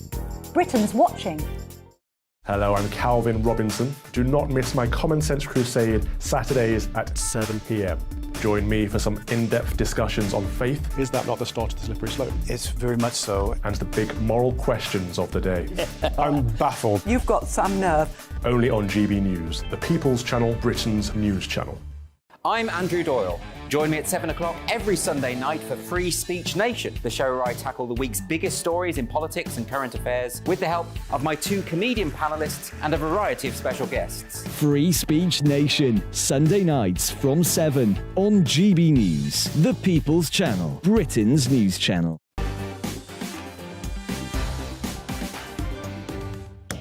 Well, the subject of my big opinion was the BBC, and the emails are coming thick and fast. Just time for one, and it's from Sue, who says, Mark, I pay for the BBC, and it's worth every penny. I wouldn't change a thing. There you go. This show is all about opinions. Keep yours coming, Mark at gbnews.uk. Now, reacting to the big stories of the day are my pundits tonight. We have the leader of UKIP. He's the former Tory MP, Neil Hamilton, broadcaster and presenter Precious Muir, and journalist and former royal editor of The Sun newspaper, Duncan Larkham. Lots to get through. Don't forget, Vicky Michelle, comedy legend, is in the studio in just a couple of minutes. But first, let's get to this. A bloodied and bruised pensioner has become the latest casualty of an optical illusion cycle lane, which has led to nearly 60 people being injured in the last year. Dave Dawson, who is 76, was visiting the High Street in Somerset on Thursday when he tripped over the curb, which appears level, leaving him with injuries to his hands and knees. So it begs the question, have cycle lanes become a joke? Neil? Well, cycle lanes don't exist where we live in the country, but in towns, particularly in London, they become a nightmare for a variety of reasons. For one thing, you've only got half the road space for cars that you used to have, so it's actually increased pollution problems, as well as made it much more difficult to get around town. And cyclists themselves can be a menace, of course. They shoot through red lights and they get up on pavements and so on. I used to ride a bike a lot in London when we lived in London years ago, but things were easier in those days. But I think the idea of cycle lanes is one of those brilliant wheezes which, you know, good in theory, but they don't actually work very well in practice because they just make life more intolerable for the overwhelming majority of people. Well, I've been asking you online, have cycling lanes become a joke? And Holly, I think we've got the results in, do we? We've completed that poll. Here we are. 93.4% say yes, they're a joke. 6.6% say no, they make a lot of sense. The people have spoken. Now, close to 6 in 10 Brits in another poll say there is no political party that tickles their fancy. That's according to the latest polling from Unheard Britain. So, with a widespread feeling of political ennui pervading the country, are you at home politically homeless if you're listening on the radio? Do we have a generation, Duncan Larkham, of politically homeless people? Well, would we be surprised if that was the case? When you look at someone like Matt Hancock, I mean, at the time of the pandemic, he's the man, one of the men in charge, and then a few months later we see him eating kangaroo's anus on a television programme. I mean, come on. I struggle. I did a politics degree and I've never been affiliated with any particular political party. But I'd ask myself the question during the pandemic, my local MP, really, are they the best person in the whole of the constituency to be making decisions on behalf of all the rest of us? I'd argue not. And I'm so underwhelmed by politicians. No offence with the panel who are former politicians. Well, of course, Neil's a disruptor. Neil's hoping to contradict all of that with UKIP, isn't he? And that's what Richard Tice is trying to do, Lawrence Fox and others. And you're hoping to jump into that void. Well, UKIP has already been in that void successfully. If it wasn't for UKIP, we wouldn't have had Brexit. But you're still an alternative for Britain, aren't you? Oh, very much so. UKIP is a grassroots movement that developed spontaneously from below. The mainstream political parties are now very venerable. They've been around for a very long time. They've become bureaucratised, centrally controlled. There's rigid control now of who can become a candidate for these parties. Look at what's happening with Keir Starmer in the Labour Party. destroying any support base for the left, the traditional kind of political base of the Labour Party. And in the Tory Party, why have we got a collection of complete non-entities in Parliament representing the Tory Party? It's because David Cameron and George Osborne, back in 2010, centralised the candidate selection process, and you couldn't get onto the candidates list for constituencies to have a look at and make a decision unless you corresponded to the kind of centrist ideas that Osborne and Cameron had. That's why 7 years later we still haven't delivered on Brexit, for example. You know, the party does not want to do it. The establishment doesn't want to do it. They are establishment party. UKIP is the anti-establishment answer to all this. The broadcaster Tucker Carlson, who we spoke about earlier, he's the most watched presenter on American TV. He's just been fired by Fox News. And in his outgoing statement, which has gone viral, he's been disparaging about both the Republicans and the Democrats. So this is clearly an issue across the Western world. Well, true. And, you know, Donald Trump, whatever you might think of him, is a disruptor as well. He is an expression of people's resentment with the political process, which has been taken over and bureaucratised by career politicians. Yes, and you've got legacy media. I guess you've now got legacy political parties who are not delivering for the people. Precious, are you politically homeless? No, I mean, I know who I vote for because of the policies, but I feel like they're isolating the young generation by requiring this ID thing that's coming in. So this is why, I mean, I know that obviously it makes sense to have an identification on you as a person. But it shouldn't be mandatory, because this is causing the younger generation to not vote. Simply by, they're just not going to go through that whole process and get the identification they need to vote. Okay. And this is why some of them don't believe in politicians. They don't believe that, you know, the government has their best interests at heart. And this is why, you know, that we're failing. OK, well, look, there you go. What's your view on that? Are you politically homeless? Mark at gbnews.uk. At 10 o'clock, I'll be dealing with Matt Hancock and his rather shocking COVID hypocrisy, also the striking unions, and why I'm going to start a campaign to save branches of Iceland. All of that after 10. But next up, comedy legend, TV icon Vicky Michelle from Allo Allo and now EastEnders is next.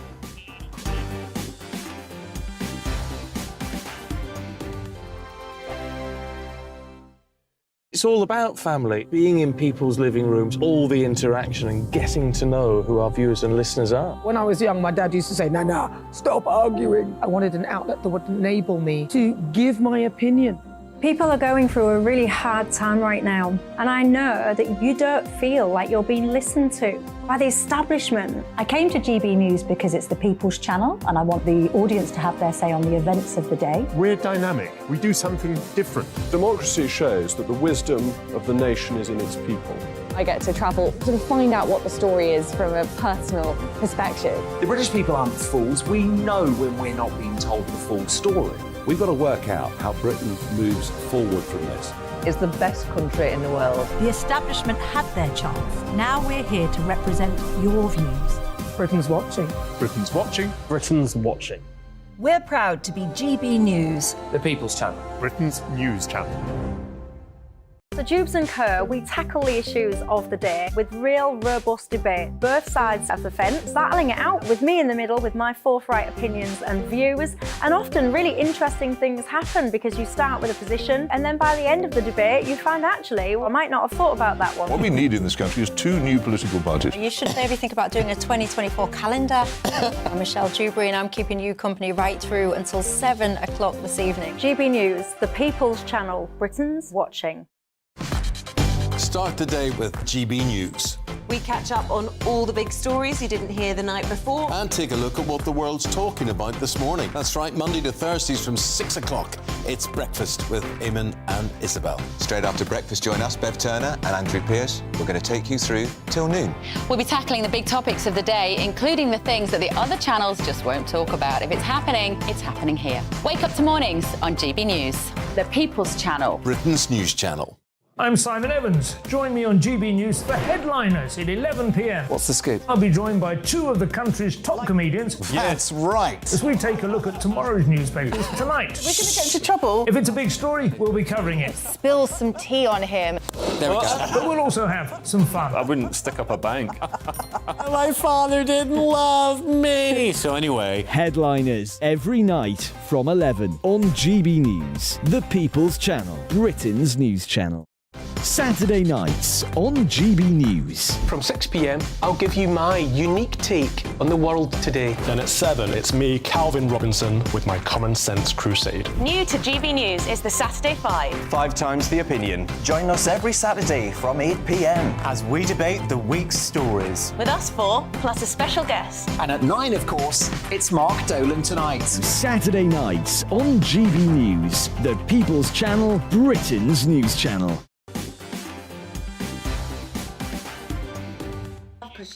So excited because my brilliant Mark Meets guest is here. What do you want to do, Darryl? Have we got one of those fancy sting things?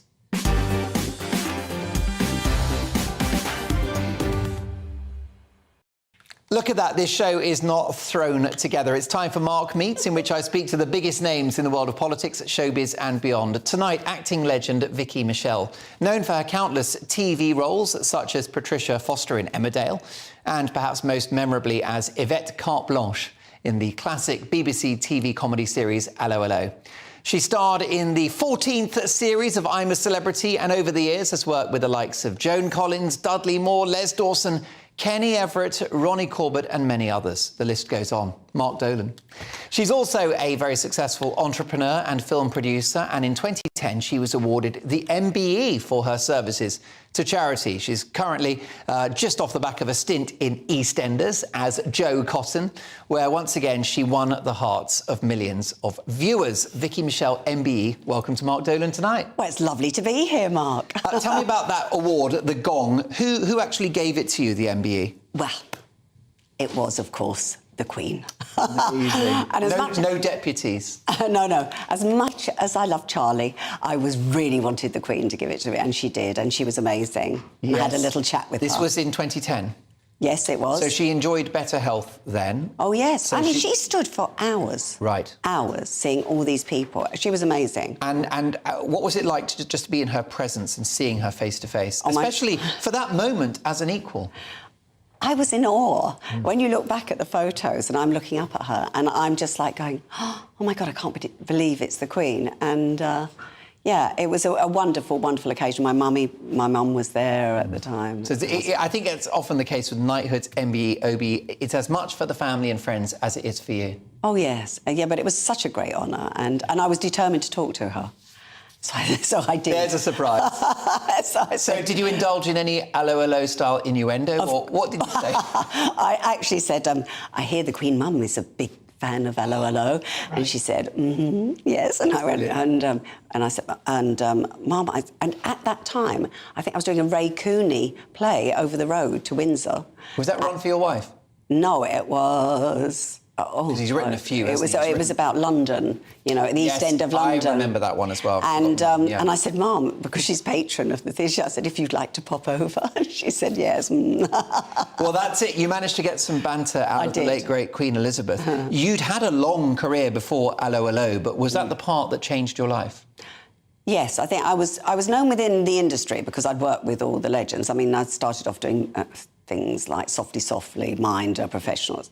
Working with George Cole in Minder, what a genius. What a genius. And a gorgeous man. Yeah. You know, so, you know, and I love people that are geniuses, plus they're lovely in real life. And George Cole, very different to the actor he played. Very different to the role he played as Arthur Daly. Yes, just a normal, quite quiet and quite well spoken. Quite well spoken, yes, absolutely, absolutely. And so I did that. Then I worked with the comedians. I think I worked with Ken Dodd, Les Dawson, Ken Dodd, two Ronnies saw me with Cannon and Ball, and the Ronnies and. Yes, Little and Large, all of them. Tell me about... And then that set me on the road to getting the comedy part of So that's how you... what about the two Ronnies, Ronnie Corbett, Ronnie Barker? We won't see the likes of them again, will we? No, I think It would be lovely if we could, but they were just wonderful, wonderful to work with, geniuses, just knew how to make people laugh. And I learnt a lot, because when I was working with them, you watch what they do. And what did you learn from the likes of the two Ronnies? I think timing. I think that I've probably always had an inherent timing, because everyone used to say, your timing's really good, Vicky. And I didn't even know what it was at the time. But you're learning it from all the people you've worked with, you know, when they're taking their pause for the laugh or whatever. And so I learnt a lot from them. And discipline, rehearsals, preparation, yeah, that absolutely. kind of thing. I mean, the likes of Ronnie Barker, he was quite the perfectionist, I'm told.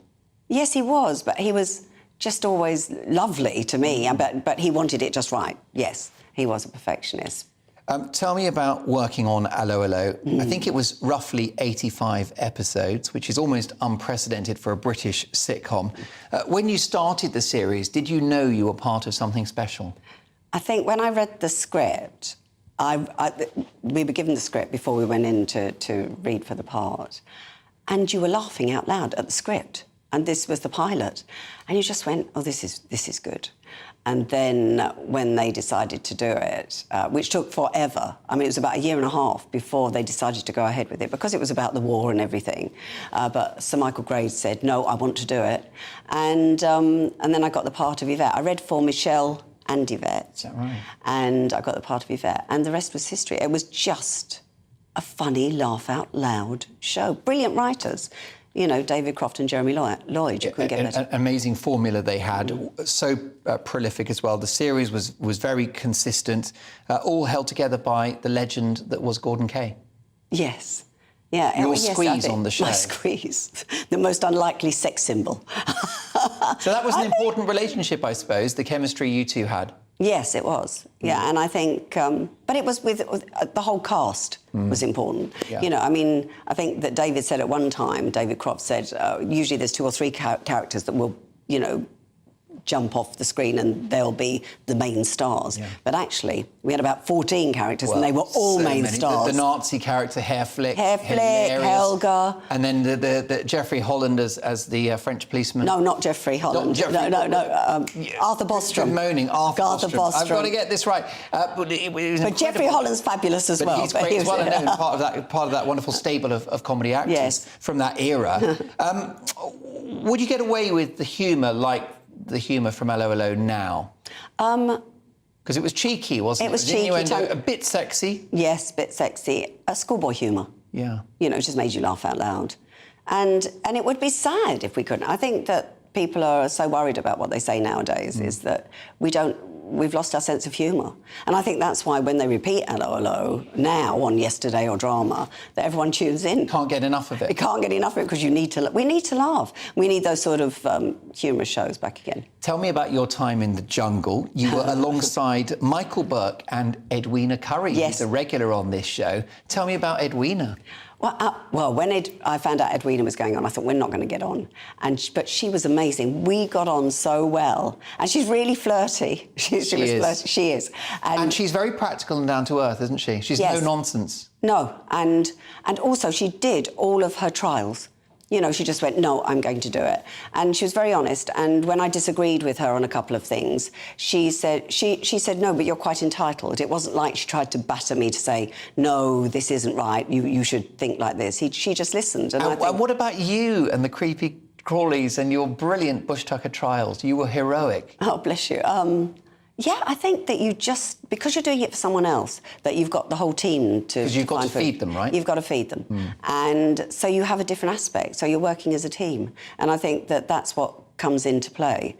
So you sort of blot out the fact. But did you miss having a script, having gags, having producers, having an editor? You know, this is on I'm a Celebrity. Yeah, this is reality TV, no character to hide behind. Was that hard for you?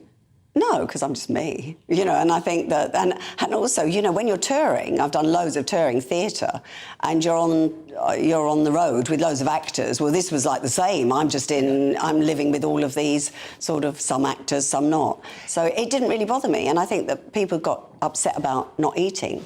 And I thought, well, you'd pay thousands for this diet. That's exactly right. Just think of the weight loss. Exactly. Definitely. And the check at the end of it. So no regrets going into the jungle. No. And then you have more recently gone into the square, Albert Square. Yes. Juggernaut of a show, EastEnders. Yeah, fabulous. Yeah. How different is working on a show like that to recording a sitcom? Well, when we recorded the sitcom, we had like a week, like 5 days rehearsal, and then we'd go into the studio with a live audience. And then now we're doing EastEnders. It's like they give you the script, you run it a couple of times with the actors, and then they record it. And that's it. So it was quite daunting when I first started doing it. You've got to know your lines, and you've got to be ready to... You've got to be ready. But, I mean, but if you fluff them, they go back over it. But everyone did. I mean, Brian fluffed his and Jilly. Did your sitcom training help you in EastEnders? I think just training as an actress and having done loads of plays and theatre and, you know, I've been in the business over 50 years, so I think I'm quite good at it now. That's an understatement. You made a splash in the square. Any chance of a return? Well, I'm hoping, because people love the character. She was such a good character. Yeah. I mean, it was like, you mug. It's a different Vicky again, wasn't it? Different Vicky again. New incarnation. It was, but it was such fun. And she's a really strong character. And there's lots of places she can go. So I do hope they bring her back, because she was wonderful to play. Look, it was wonderful to have you in the studio. I'm a huge fan of yours. Bless you. Had the privilege of meeting you a couple of times. All the best to your daughter as well. Yes, you've worked with my daughter. Very talented actress, Louise Michelle, who's a very funny comedian. As well. Much like her mum. So brilliant stuff. Look, come and see us soon and get yourself back into EastEnders, because they need you. My thanks to Vicky Michelle. What a delightful conversation that was. You need a bit of a smile on a Friday night, don't you? Well, we'll keep that going after 10, because in my take at 10, I'll be dealing with that prize numpty Matt Hancock, also the cruel unions who want to ruin the FA Cup final and save our Iceland. More of that next.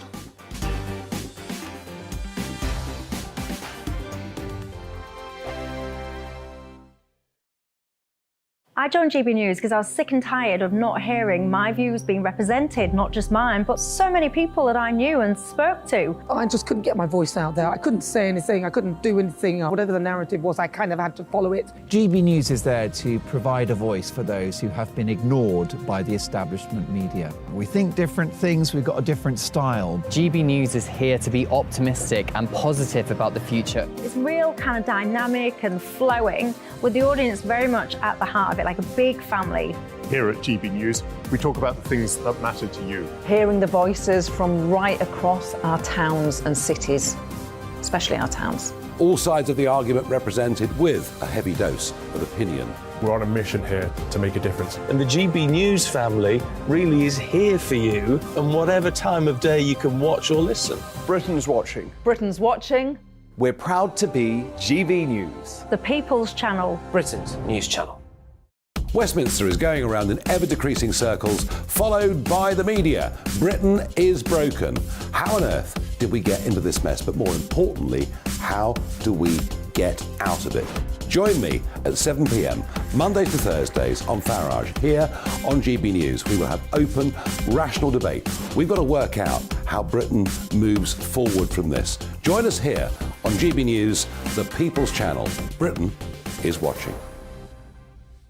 You've probably seen politicians interviewed 1,000 times, but we do it differently. We find out who they really are, we don't shout, we chat, and hopefully we bring a bit of light, not just heat. Did you know Kate Moss? Apparently. Do you have a pair of jeans or a pair of jeans? No, of course I don't. What would I do with them? My friends are like, oh my God, what's she doing now? Join me every Sunday at 6 for Gloria Meets, only on GB News, the People's Channel, Britain's news channel. I'm Jacob Rees-Mogg, the Member of Parliament for North East Somerset and a former government minister. For years, I've walked the corridors of power in both Westminster and the City of London. We need to have the arguments, the discussions on how we make it better. Crop failures, famine, war, suffering on a scale completely unimaginable. We are putting the cart before the horse. As Charles I said at the scaffold, he was the true defender of liberty. Yeah, I've completely derailed the conversation. Join me Monday to Thursday at 8 p.m. on GB News, Britain's news channel. New to GB News is the Saturday 5. Join us every Saturday from 8 p.m. as we debate the week's stories. Right, folks, that was a spicy one, wasn't it? With us four, plus a special guest. Sometimes she has to stick her foot in it. Sometimes she has to say things as they are. Sometimes I think we should keep the refugees and send the pensioners to Rwanda. Then we'd be in a much better state. Well, Benjamin, that is... The Saturday 5. Saturday nights from 8. Only on GB News, the People's Channel. Britain's news channel. The coronation is an event that has remained virtually unchanged for 1,000 years. And we invite you to join us here on GB News for this historic event. All next week, we'll be talking to you in towns and cities across the country. Building up to the main event on Saturday. From pageantry at the palace to unearthing the history of this ancient ritual. Come celebrate with us. The coronation of King Charles III, Saturday, May the 6th. Join us on GB News, the People's Channel. Britain's news channel.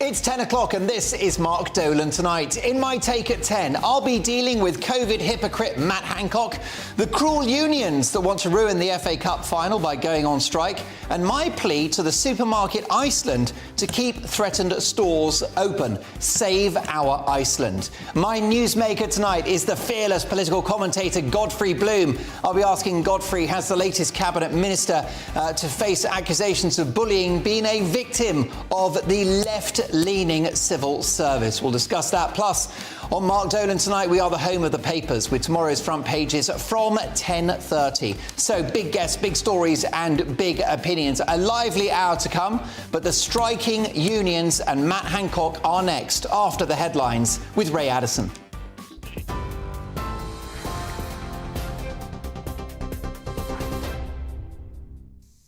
Here's the latest from the GB Newsroom. Our top story, the Deputy Prime Minister says the evacuation of British nationals from Sudan will end on Saturday. Oliver Dowden says the decision was made after a decrease in the number of requests for help. So far, British forces have rescued more than 1,500 people. What we have seen over the past 24 hours or so is a significant decline in the British nationals coming forward. Now, that's what you'd expect. It's what's happened with other countries.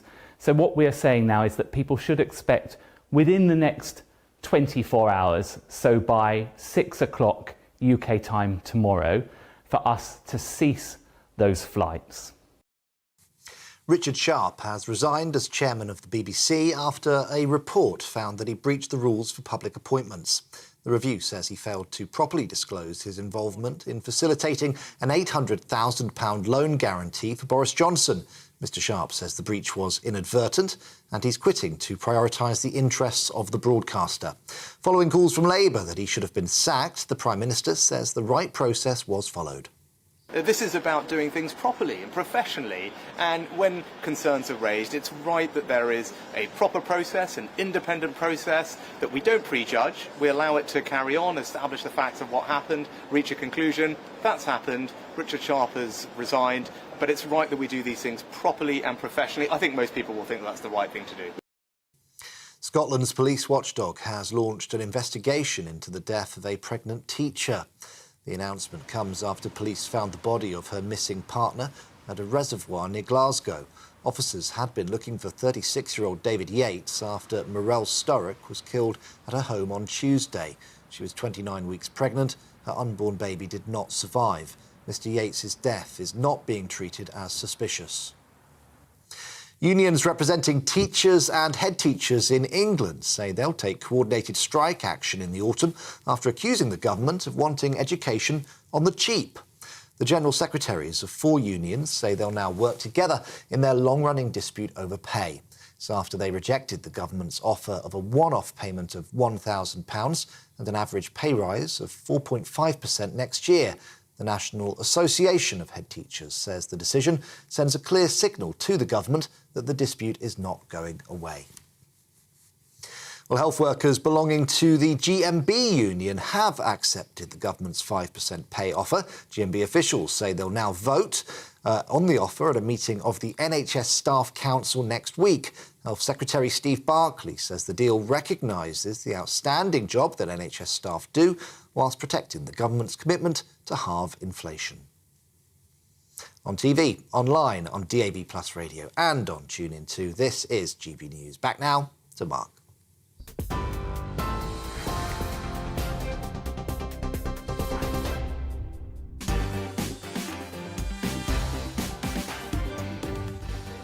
Thanks to Ray Addison. We'll see you in an hour. Welcome to Mark Dolan Tonight. My newsmaker this evening is the fearless political commentator Godfrey Bloom. I'll be asking whether the civil service, which is increasingly political, is working against the will of the British people. Plus, Mark Dolan Tonight is the home of the papers, with tomorrow's front pages from 10:30, with reaction from my pundits. So they'll also be choosing their headline heroes and back page baddies. A really busy hour to come. Happy Friday, one and all. Big stories, big guests, and always big opinions. Let's kick off the hour with my take at 10.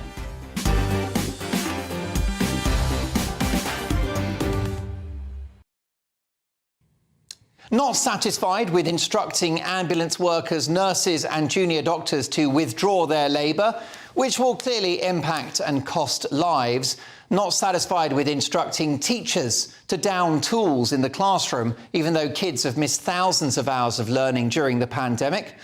And not satisfied with instructing rail workers to go on strike last Christmas, impacting people's ability to get home and see their families. The union barons are at it again, demonstrating that they've got Britain hanging by the short and curlies. ASLEF and the RMT unions are calling for strikes on the day of Eurovision and the FA Cup final. Now, Eurovision is a special privilege this year. It's very rare we get to host it, having come second to Ukraine at last year's event. This is a fantastic opportunity to celebrate this country and put on a great show. But it will be disrupted by a cabal of politically motivated campaigners who couldn't give two figs about the reputation of this country. And the FA Cup final, one of the great sporting occasions in the calendar. A global event and a massive day for the hard-working fans of Manchester United and Manchester City, who can now only hope to get down to Wembley by bus, by foot, by bicycle, or maybe by carrier pigeon. That's assuming the pigeons aren't on strike as well. I've always said that many of these professional groups deserve a bump and have suffered real-time pay cuts over many years. But their unions' outrageous demands threaten to bake inflation into the system for many years to come and further add to our eye-watering national debt. So the economic case for these strikes is non-existent, and across the board, the moral case for the strikes is nowhere to be found either, given the disruption they've caused millions of Brits, already punch-drunk from a 3-year pandemic and a cost of living crisis. People can't get treatment on the NHS. Operations and appointments have been cancelled. People can't get on a train and travel to work or get around the country. And now the joyous occasions of Eurovision and the FA Cup final will be taken from them as well. The unions are proving you've got to be cruel to be unkind. These unions won't stop until they've cancelled everything good about British life, which is why, in my view, Rishi Sunak must cancel them. Matt Hancock, a politician with more baggage than Kim Kardashian on holiday, is supporting new legislation to tackle so-called misinformation. However, given recent history, what is classified as misinformation should, in my view, be taken with a pinch of sodium that could fill a salt mine. Wasn't it misinformation that the COVID-19 vaccine was never tested for transmission? In other words, that it would stop people passing it on, which, don't forget, was the main selling point. Plot spoiler, it didn't stop transmission. Was it misinformation that decades of research was inconclusive about the efficacy of masks in stopping a respiratory virus? Was it misinformation to say the printing of billions of pounds would spike inflation, which thick-as-pig-shit economists with letters after their names told me on my old radio show 3 years ago was cost-neutral?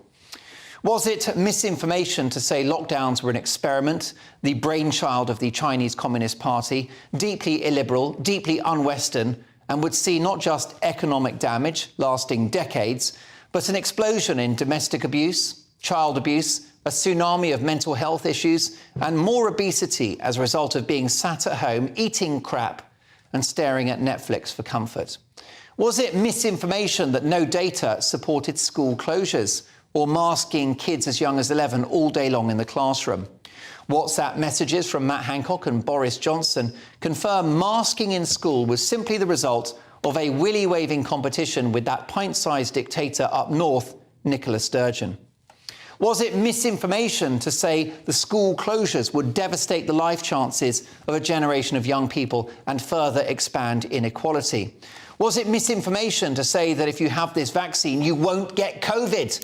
The words of Joe Biden, in a rare example of him being able to finish a sentence. Was it misinformation to talk about vaccine side effects and sad deaths, which, although perhaps rare, have come to pass? So do you see the problem with cracking down on so-called misinformation?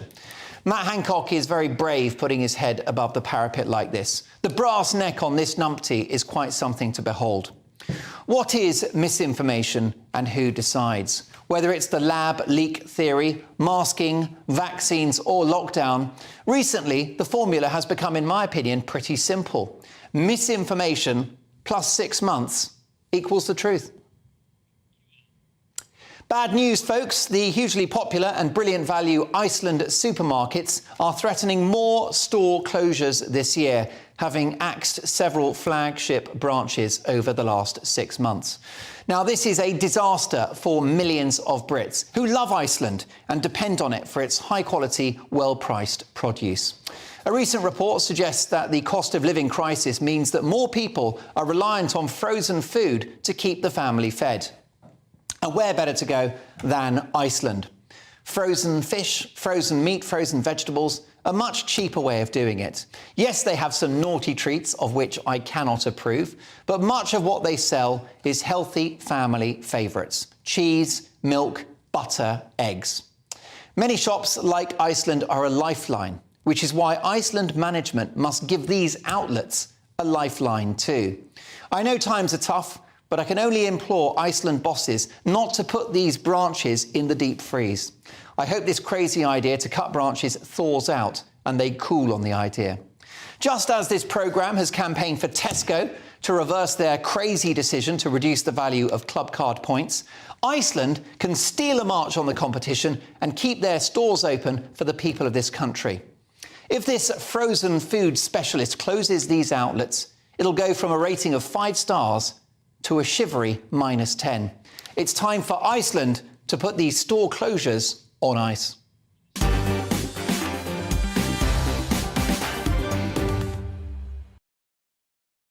Save our Iceland.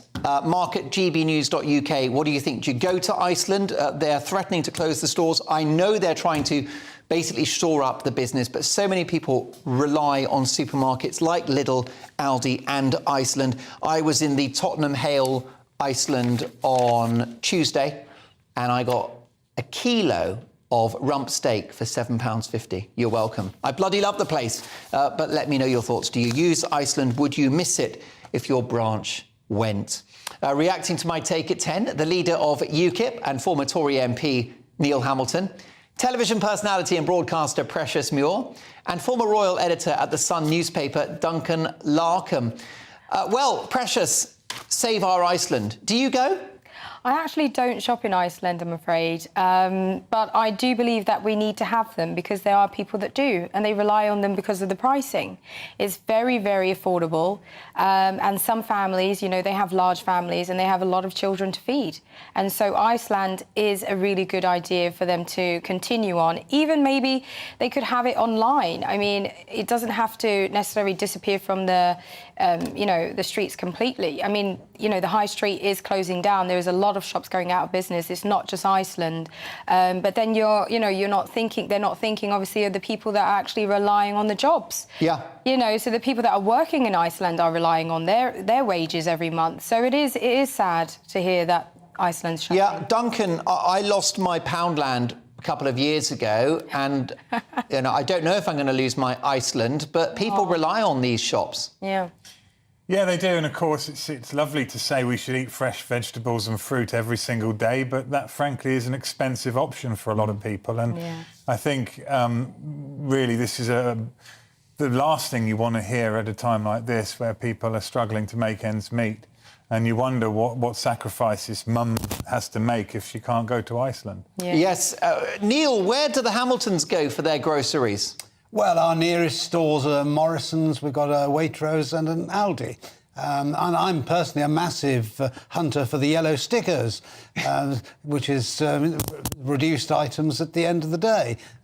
That's one way of making a pound go further, and it's also a very jolly game for us as well. Christine makes fun of me for doing it, but she's the beneficiary of my assiduity in this department. But no, I've got every sympathy with you, Mark, because frozen food is for many people a lifeline, and it's much better value often than buying fresh items. Personally, I see nothing wrong with frozen food at all. I can't really tell the difference in taste, personally, I'll admit that. And my skills in the kitchen basically rely on the microwave. But then I've got Mrs. Hamilton, who's a master chef, to fill the gap for me normally. But often I'm on my own when she's on GB News, and I do have to look after myself. So I do have recourse to the freezer on those occasions. Can I just ask, can I briefly ask you, Duncan, is Duncan's microphone working all right? Because I'd like to ask Duncan what you think of my comments about Matt Hancock. He wants to beef up anti-misinformation laws. Now, you're a top journalist. You've benefited from freedom of speech, the ability to pursue truth and justice on behalf of your readers at The Sun and elsewhere. What on earth is misinformation when it's at home? Duncan, I believe there's an issue with your microphone. Let me ask Precious. OK. Well, I think that it's very ironic that he's telling people, or even actually behind this, considering the fact that he was putting out information, misinformation and guidelines that we were supposed to follow. So it is sad that he would actually be for this, for the harms bill on the internet, because everybody has a right to an opinion. And so somebody who does not understand or believe in the vaccine should have a choice to say yes or no. I don't think you should force the vaccine on everybody. And so if they're voicing that concern on social media and the social media platform, then I think that's freedom of speech. OK. Yeah. Well, look, we're going to get to the views of Neil Hamilton and Duncan Larkham about that after 10, when we've got the papers as well. They'll be hot off the press, some quite strong stories which are embargoed, which will be revealed at 10:30. Some pretty potent stuff. So all of that to come. But next up, we're going to talk about the civil service. Is it institutionally left-wing? We'll debate that with political firebrand, the fearless commentator Godfrey Bloom, next.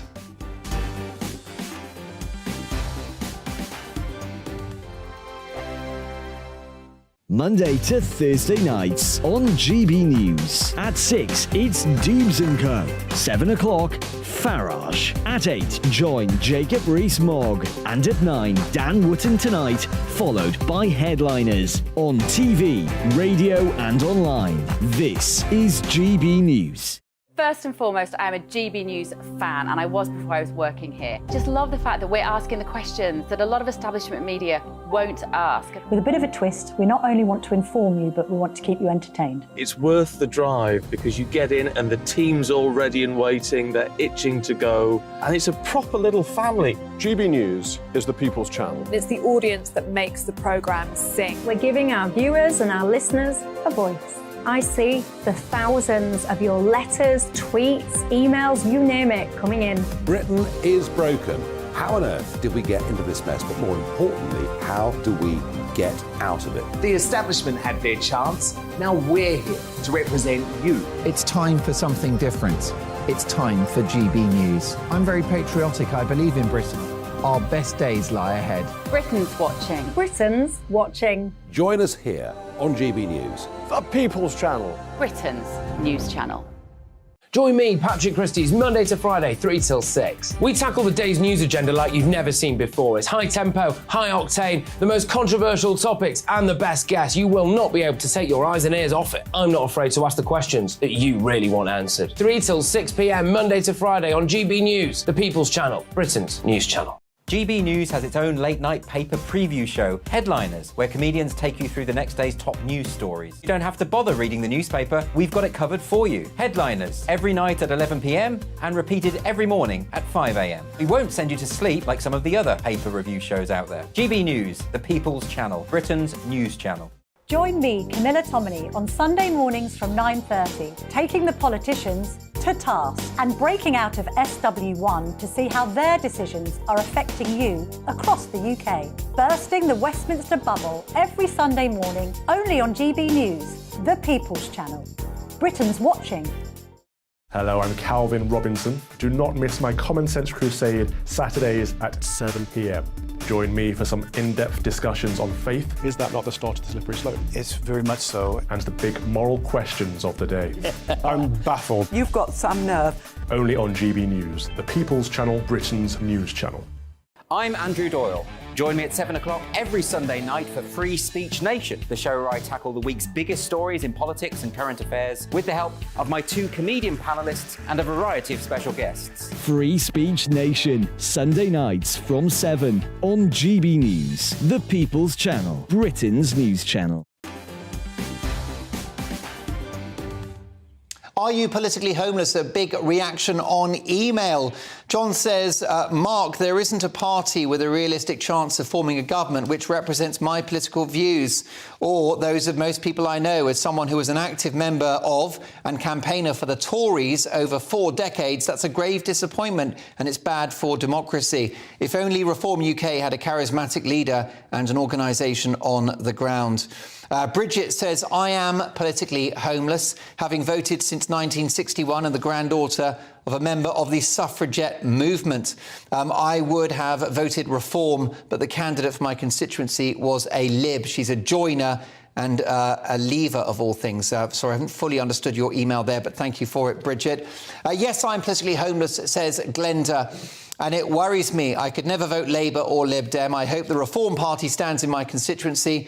But if they don't, I'll have to spoil my paper. To do nothing would suggest apathy, and I am not apathetic. John, last but not least on this. Yes, I am politically homeless. My vote has been disrespected. Immigration is out of control. And when Labour get in and they open up safe routes and let millions more in this country, it's pointless voting UKIP and Reform because they couldn't even get an MP when they had 4 million votes. Look, this is all wrong, says John. He's not happy. We'll return to that conversation shortly, but it's time now for the Newsmaker, in which we tackle a major news story of the day in the company of a fearless commentator. And tonight, with rumours of bullying and other issues around Health Secretary Stephen Barclay, which arrived at the offices of the Guardian newspaper, presumably from disgruntled civil servants, does this leak suggest that our civil service has become politicised? Are public servants whose job it is to be neutral now working against the will of the British people? Well, we put that out to a poll. We'll bring you the results of that in a moment. But to debate this issue, I'm delighted to welcome former MEP Godfrey Bloom. Godfrey, welcome back to the show. Welcome. Thank you so much. Nice to have you back. What do you think? Is our civil service institutionally left-wing? I think that's possibly an oversimplification. You've got to understand that the civil service, actually the people who run the civil service, decided at university not to go into the wealth-creating sector. Probably the was too hot for them. They didn't like the idea of that. So they've gone into what is national administration. So you have a genre, if you like, of people who are very much more interested in procedure than the mission statement. So when politicians get elected and they say they want to be able to send bad guys back to the country if they're illegal immigrants and so on and so forth, all these things are pushed back against by civil servants because they are woke by definition. You know, they've gone through university, they've got to where they are, and rather than being left or right wing, they are what you might say a statist. They're statist. They believe deeply that the country should be run by civil servants. In fact, nearly all of them believe the country should be run by civil servants in Strasbourg and Brussels. They are Remainers to a man, and of course they are living in a bubble. They live in this little bubble which the real people don't live in.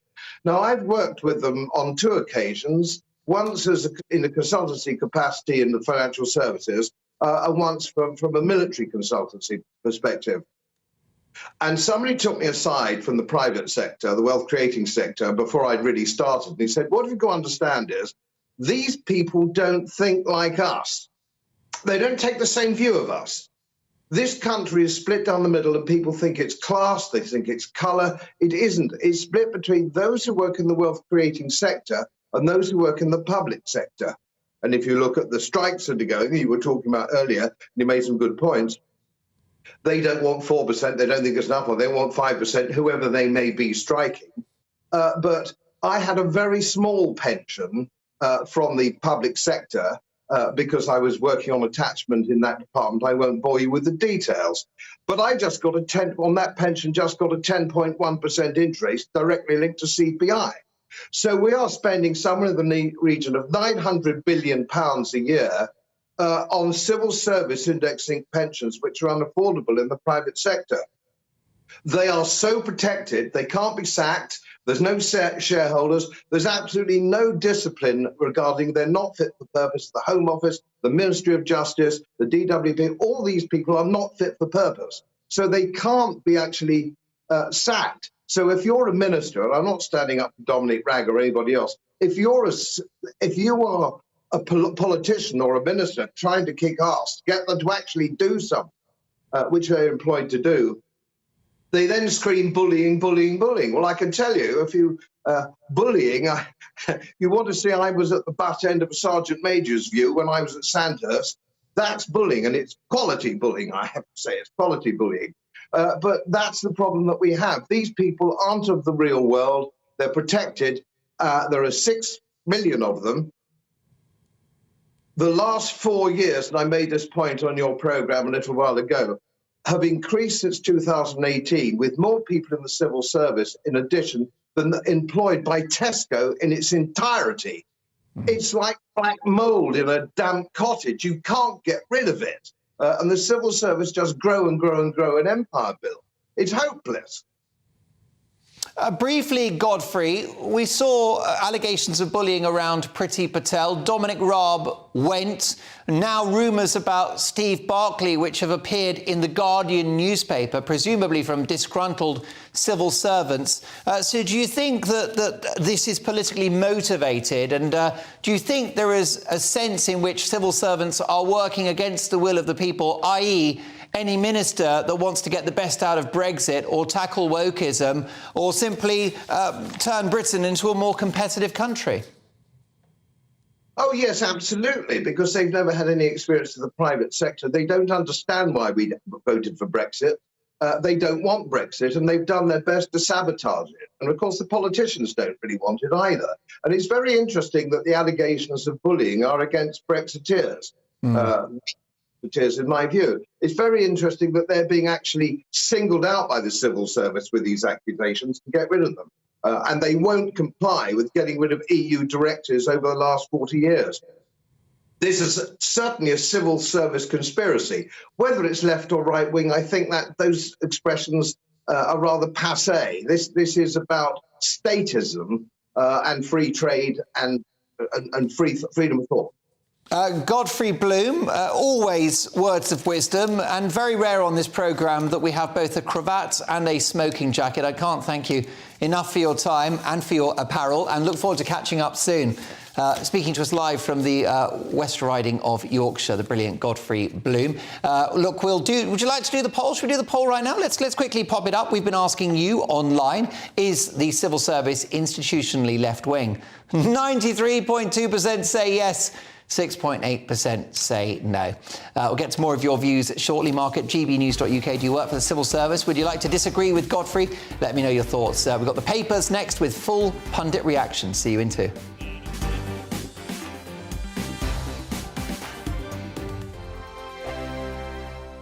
It's all about family, being in people's living rooms, all the interaction and getting to know who our viewers and listeners are. When I was young, my dad used to say, no, stop arguing. I wanted an outlet that would enable me to give my opinion. People are going through a really hard time right now, and I know that you don't feel like you're being listened to by the establishment. I came to GB News because it's the People's Channel, and I want the audience to have their say on the events of the day. We're dynamic. We do something different. Democracy shows that the wisdom of the nation is in its people. I get to travel to find out what the story is from a personal perspective. The British people aren't fools. We know when we're not being told the full story. We've got to work out how Britain moves forward from this.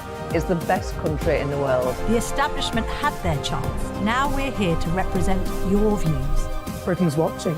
Britain's watching. Britain's watching. We're proud to be GB News. The People's Channel. Britain's news channel. So Dubes & Co, we tackle the issues of the day with real, robust debate, both sides of the fence, battling it out with me in the middle with my forthright opinions and views. And often really interesting things happen because you start with a position and then by the end of the debate you find actually, well, I might not have thought about that one. What we need in this country is 2 new political parties. You should maybe think about doing a 2024 calendar. I'm Michelle Dewberry and I'm keeping you company right through until 7 o'clock this evening. GB News, the People's Channel, Britain's watching. Start the day with GB News.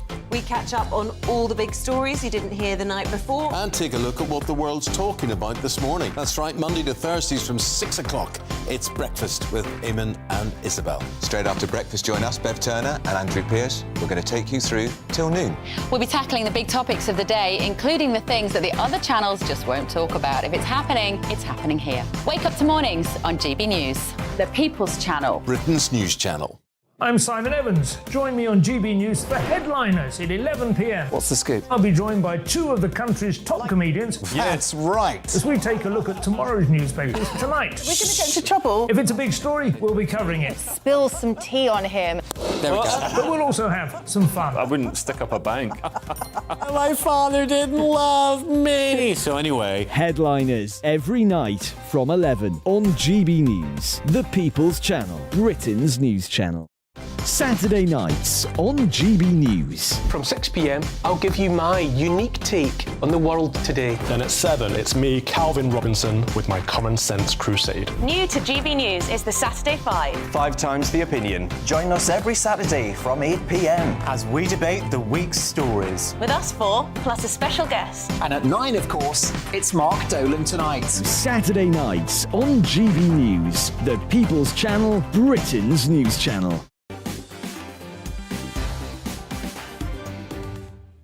Now, don't forget, Mark Dolan tonight will be all over the coronation. We have a Mark Dolan Tonight coronation special on Friday and Saturday. That's a week today from 8 till 11. I'll be down at the Palace both days with some brilliant royal voices. So do join us for wall-to-wall coverage of the coronation here on GB News, fronted by Nigel and our fantastic lineup of GB News talent. It's time now for this.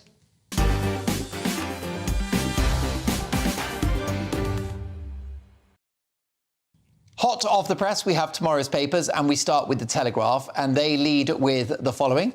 Surgeons operate only once every fortnight. Surgeons are carrying out scheduled operations 1 day every 2 weeks, according to the head of the profession. Professor Neil Mortensen, the president of the Royal College of Surgeons of England, revealed that despite record health service backlogs, productivity among surgeons had been even lower as a result of staff shortages and a lack of operating theatre space. It comes as the NHS braces for the most extreme strikes in its history, with head of Great Ormond Street Hospital warning that the walkouts by nurses will put the lives of sick children at risk. Lineker don't let ministers pick the BBC chief. Gary Lineker waded into the row over the resignation of the chairman of the BBC and demanded his successor is not picked by the government. And also, 1967, Wales, HRH, the Prince of.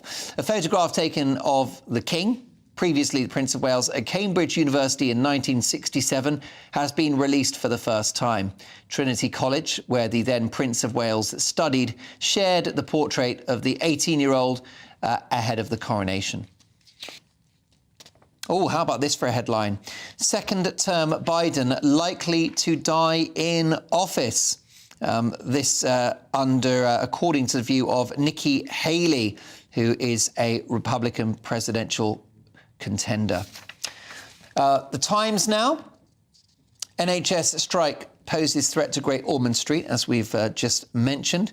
And also social services ordeal for MP. The Labour MP Stella Creasy, a mother of two, was subjected to a horrifying social services investigation after an online troll made a vexatious complaint.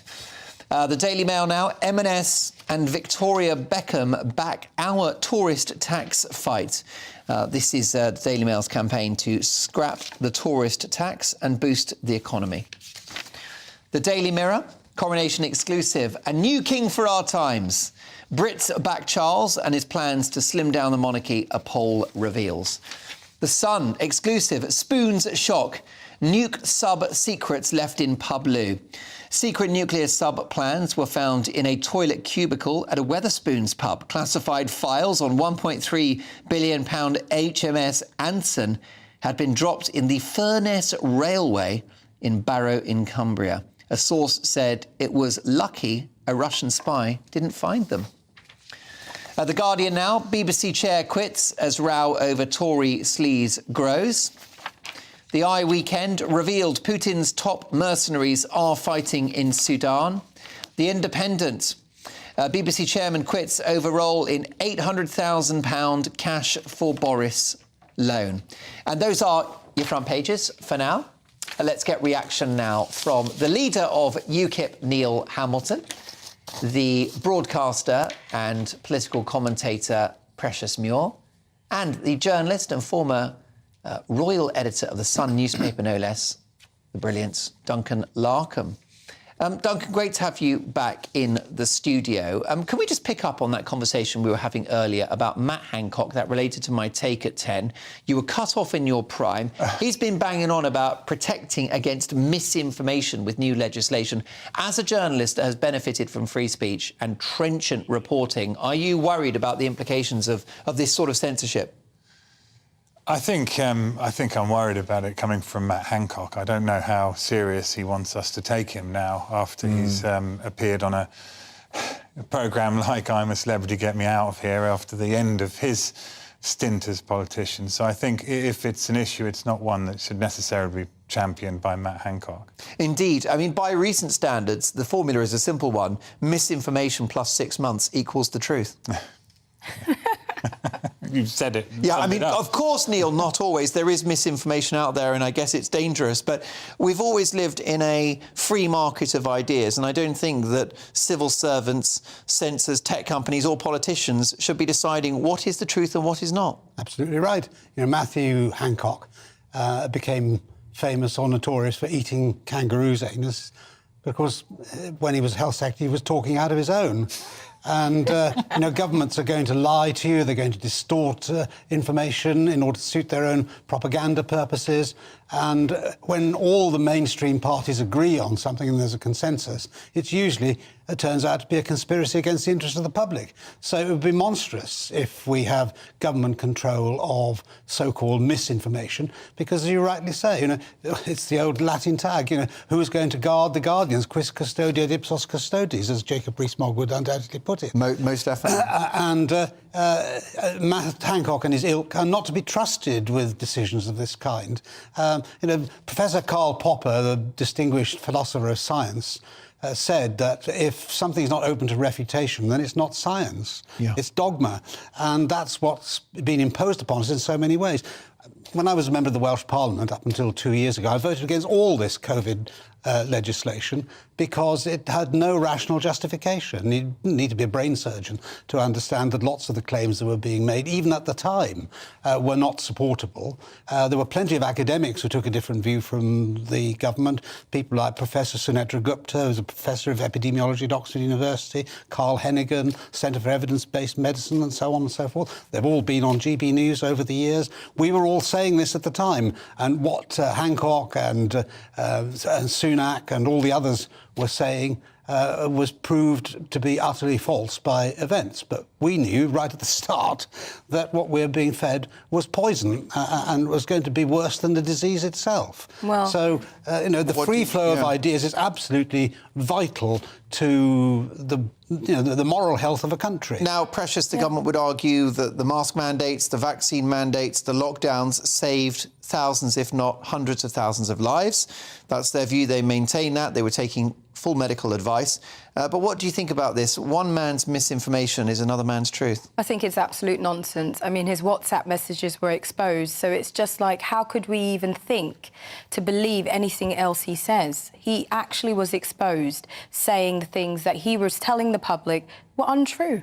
Right. So how can we even take him seriously? Anybody of anywhere, no matter who you vote for, Labour, Conservative, in the middle, it doesn't matter. We all know that Matt Hancock is not a good person, and he said these bad things and made people go into a ridiculous amount of time of going through this COVID process and coming out the end of it, and people have lost their lives, their livelihoods, business, everything. And why should we believe him now? OK, I mean, of course, he's not here to defend himself. Maybe calling him not a good person is a bit strong. And I don't know where the evidence is that he lied, but on the other hand, he didn't follow the spirit of the rules by snogging his girlfriend in a corridor of the health department, so that wasn't great. But he would argue, as I say, that his policies, the government's policies, saved countless lives. He's proud of his record. But listen, speaking of that, and staying on the health service, if I may, Duncan Larkham, the Times front page, NHS strike poses threat to Great Ormond Street. I think many of my viewers and listeners feel that the nurses deserve some kind of pay rise. But this is now looking like the real-world consequence of this strike. Many think that whilst they have a claim to a pay rise, downing tools, going on strike, withdrawing their labour will cost lives. And in this case, children's lives. It's a very difficult one, isn't it? Because obviously that sort of headline, strikes Great Ormond Street Hospital. Does any hospital in this country pull on the heartstrings in the way that one does? So I suppose that's the kind of headline you'd expect when nurses are making this sort of radical move to withdraw their labour in a strike. I think it's probably... unfortunately, I think it's probably effectively a poster campaign for how things are in the rest of the NHS facing strikes. But it's a really hard one with the striking nurses, because we all applauded them. We all feel that they should be paid more. We all feel they should have better working conditions. Do we all think that they should be allowed to go on strike and put young children's lives at risk? It doesn't get more complicated than that. Precious, is this the moment where the nurses, the junior doctors, lose public support? I think they might. I think we probably, as the public will see that, we've all come out of our houses, we clap for them, like you said, and it's just like now we're probably going to lose a little bit of faith in their choices. Because we all know they deserve to be paid more. We know this. But it's just like, where is this money coming from? We've all got to consider that. And then striking is causing more repercussions than actually resolving the issue, I think. I mean, do you object to the principle that a healthcare worker can withdraw their labour because the military and the police cannot go on strike? Should it be the same for ambulance drivers, nurses and doctors? I think they should not be able to go on strike, but I do think they should negotiate their wages. 100% believe they deserve to be paid more. I believe they should be listened to. 100%. But they'd argue they won't be listened to unless they down tools, Duncan. And there's the problem. There's the rub. Everybody seems to have forgotten there's an independent pay review mechanism here. Isn't that a cop-out? Well, it was introduced in order to prevent the kind of political squabbles that we are now seeing. That's all been completely forgotten. What we're dealing with here is a monolithic nationalised industry, and it has all the faults and flaws which we've seen in nationalised industries throughout the economy. If you don't have the price signals which the free market is able to give to businesses in the private sector, then the decisions inevitably become political. And then the only way of resolving those difficulties is by the use of political muscle, and that's what's happening now. Although I see that the GMB of today settled for 5%. Yeah. So that seems to me a perfectly reasonable figure. We closed down the country for 2 years because of COVID. The price has to be paid. We can't carry on giving pay increases to people that are not justified by the country's general economic position.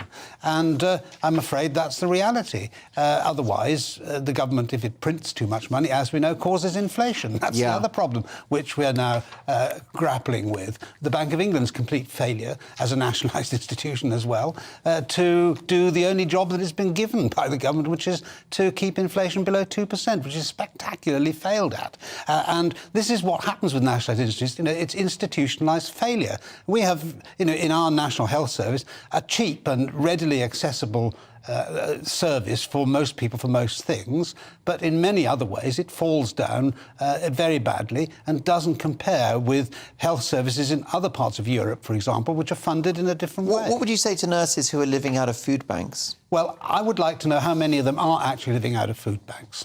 Is that not gaslighting? We see these claims in newspapers. The average nurse's pay, as I believe, is £30,000 a year. That's more than the average wage. You don't have to go to a food bank if you're on £30,000 a year.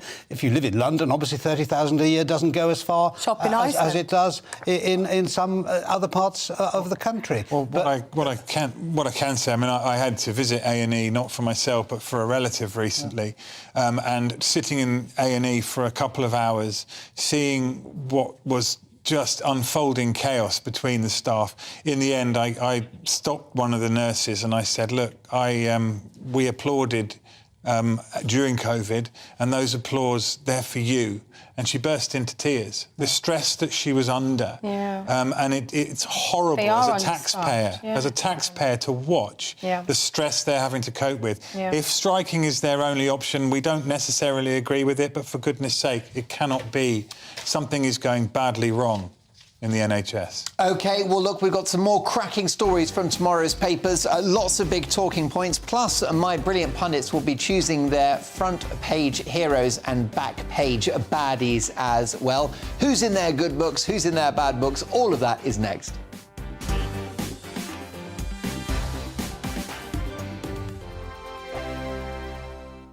I joined GB News because I was sick and tired of not hearing my views being represented, not just mine, but so many people that I knew and spoke to. I just couldn't get my voice out there. I couldn't say anything. I couldn't do anything. Whatever the narrative was, I kind of had to follow it. GB News is there to provide a voice for those who have been ignored by the establishment media. We think different things, we've got a different style. GB News is here to be optimistic and positive about the future. It's real kind of dynamic and flowing, with the audience very much at the heart of it, like a big family. Here at GB News, we talk about the things that matter to you. Hearing the voices from right across our towns and cities, especially our towns. All sides of the argument represented with a heavy dose of opinion. We're on a mission here to make a difference. And the GB News family really is here for you, and whatever time of day you can watch or listen. Britain's watching. Britain's watching. We're proud to be GB News. The People's Channel. Britain's news channel. Westminster is going around in ever-decreasing circles, followed by the media. Britain is broken. How on earth did we get into this mess? But more importantly, how do we get out of it? Join me at 7 p.m, Mondays to Thursdays on Farage. Here on GB News, we will have open, rational debate. We've got to work out how Britain moves forward from this. Join us here on GB News, the People's Channel. Britain is watching. You've probably seen politicians interviewed 1,000 times, but we do it differently. We find out who they really are, we don't shout, we chat, and hopefully we bring a bit of light, not just heat. Did you know Kate Moss? Apparently. Do you have a pair of jeans or a pair of jeans? No, of course I don't. What would I do with them? My friends are like, oh my God, what's she doing now? Join me every Sunday at 6 for Gloria Meets, only on GB News, the People's Channel, Britain's news channel. I'm Jacob Rees-Mogg, the Member of Parliament for North East Somerset and a former government minister. For years, I've walked the corridors of power in both Westminster and the City of London. We need to have the arguments, the discussions on how we make it better. Crop failures, famine, war, suffering on a scale completely unimaginable. We are putting the cart before the horse. As Charles I said at the scaffold, he was the true defender of liberty. Yeah, I've completely derailed the conversation. Join me Monday to Thursday at 8 p.m. on GB News, Britain's news channel. New to GB News is the Saturday 5. Join us every Saturday from 8 p.m. as we debate the week's stories. Right, folks, that was a spicy one, wasn't it? With us four, plus a special guest. Sometimes she has to stick her foot in it. Sometimes she has to say things as they are. Sometimes I think we should keep the refugees and send the pensioners to Rwanda. Then we'd be in a much better state. Well, Benjamin, that is... The Saturday 5. Saturday nights from 8. Only on GB News, the People's Channel. Britain's news channel. Welcome back to the show and more of tomorrow's front pages. Daryl, what do you have for us now? It's the Daily Star. How could we forget? Just when you think your life can't get any worse, mankind at the final humiliation. Blokes face existential crisis after half of women say that they are better at barbecues. And that is the mic drop comment of the day. Let's get reaction from Duncan Larkham. Duncan, are you the barbecue boss? Yeah, I think this is an example of fake news. Disgrace. I'm hoping I'm going to get the barbecue out for the first time this weekend, the first time in the year. But it's amazing how, I mean, my other half, she's more than happy to sit back and let me do the... I beg your pardon? Family show, Duncan.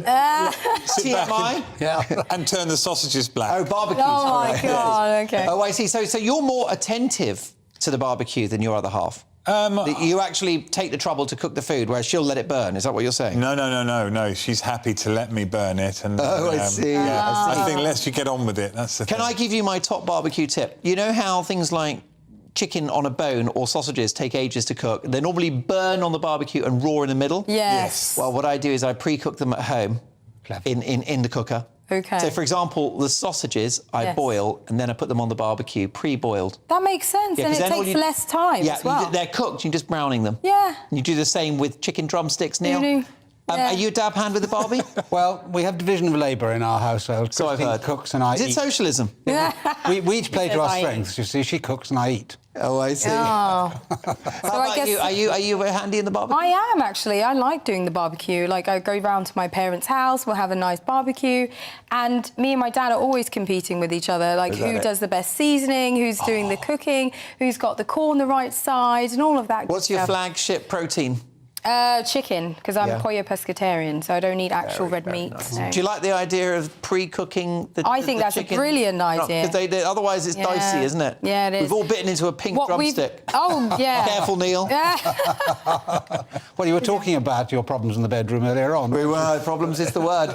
Moving swiftly on, as Mrs. Dolan may be watching or listening, probably asleep by now, let's be honest. Let's have a look at our headline heroes and back page baddies. Neil, who's caught your eye? Well, who's your hero? My hero this week, it's got to be the late, great Barry Humphries, a man who transformed comedy worldwide, I think.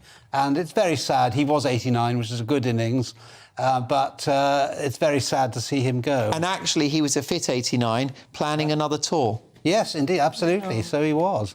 Just goes to show that, well, you get the rabbit punch when you're least expecting. Well, he was unlucky in that he fell at home, which happens to lots of older people. Yeah. And I think what happened is because of the fall, he needed a new hip, and it was complications with the hip replacement. Exactly. Oh, dear. Well, it's always a great mistake to fall when you're sober, isn't it? Yeah, that's exactly right. I think that was probably his mistake. You're much more supple when you've had a drink or two. Exactly. So I think it's very sad to see him go anyway. He was the first person to bring the trans issue to the fore, wasn't he? Creating Dame Edna Everage. Definitely, and called transitioning self-bodily mutilation. Exactly. In case anyone woke wants to use her as an example. Precious, your headline hero. Meghan Markle. I think she's done... Pardon? Yes, 100%. Are you I think drunk? You're all right. Meghan Markle has done such a great... made a great decision, as in not attending the coronation. Oh, yeah. I feel like she's done a great job in thinking outside the box and not... As have you. Putting herself... No, she's not putting herself in that position, and I'm really proud of her. Like, she's staying at home, she's going to have a birthday party for Archie, and Harry's going to face his family and do it, for the both of them. Well, your nomination proves this programme is all about opinions. Yeah. Duncan, who's your headline hero? Well, my headline hero is also my back page villain. Oh. And yeah, I'm talking about a skin-headed, hooded thief who grabbed a handbag in bold daylight and stole it in front of all sorts of people. Oh. But they're my hero because it was, in fact, 1-year-old Daniel Williams that whilst Kate, the Princess of Wales, was visiting Wales this morning, and gave us the laugh of the week on the Royal Beat with him literally grabbing it out of her hand. So it's a great moment. Just a lovely nomination. I love both of those nominations for exactly different reasons. Neil, your back page baddie. Is it Backpage Baddie? Yeah, you're somebody that's in your bad books. Oh. Who don't you like today? Well, I mean, you could think of a lot of people, couldn't you? Yes. Rishi Sunak, probably? Well, I think we could probably think... I think apparently it's a Tory party, according to the team. We certainly could have the Tory party, because, you know, they've completely squandered the last 13 years, and now they're doing what the Labour Party would like to do, but has never been able to do in the past. There you go. Highest tax burden St Attlee, for example. I can't argue with you. Precious, only a couple of seconds, your back page baddie. I think Diane... Meghan Markle? No, don't say that. Diane Abbott, actually, she disappointed me. I felt that she came out and said the wrong thing, personal preferences on something so sensitive, and considering that she has a very large community of Jewish people in her borough, Hackney, it's kind of disappointing that she's ever said something like that. I think that's a very, very fair set of comments. My thanks to my amazing pundits tonight. Really enjoyed the company of Neil Hamilton, Precious Muir and Duncan Larkham. Duncan's covering the coronation, I think I'm allowed to say, for Fox News. So there you go next week. Well, we've got it covered here on GB News, and I'm back tomorrow at 9. Thanks for your company. Headliners is next. Hello again, welcome to the latest GB News weather forecast from the Met Office. A warmer weekend for many of us, sunny spells, but also some heavy showers developing each day. Those showers will be hit and miss and affect different parts of the UK on different days. But we've got low pressure moving away for the time being. That's left a legacy of cloudy skies for Friday, and into Friday evening the cloud tends to thicken. If anything, it will lower, it will cover the hills in places. There'll be some mist around western coasts as well, and some outbreaks of rain affecting the Grampians and the Highlands with snow over the hills. It's going to stay cold in the far north of Scotland, but elsewhere a milder night to come, and whether you've got the clear skies or the cloud, it's going to be around 8 to 10 Celsius first thing. Then on Saturday morning, a fairly dreary start to the day, actually. A lot of low clouds, some mistiness around western coasts. But inland, as temperatures rise, the cloud will lift. It will brighten up. There'll be some sunshine coming through. However, as temperatures rise, especially for Northern Ireland, parts of Wales, the West Midlands, there could be some slow-moving showers, some thunderstorms and some hail. So watch out for those during Saturday afternoon. Away from those areas, actually, Scotland and Northern England stay cold and generally grey, but mostly dry. And towards the southeast, we'll see some warm sunshine. But into Saturday night, most places turn cloudy once again. And as the cloud thickens up from the west, bringing with it mist and murk, we'll also see outbreaks of rain. On and off rain, yes, but nevertheless, a fairly wet start to Sunday across western parts of the UK, especially western Scotland, where it's going to be persistent first thing. And as that rain moves northeastwards, it's going to stay damp across the north of Scotland through much of the afternoon. Elsewhere, the rain breaking up into showers, and there'll be some slow-moving downpours once again, especially northern and western England, Wales and Northern Ireland. Monday's showers mainly affect the southeast. It's going to be warm again.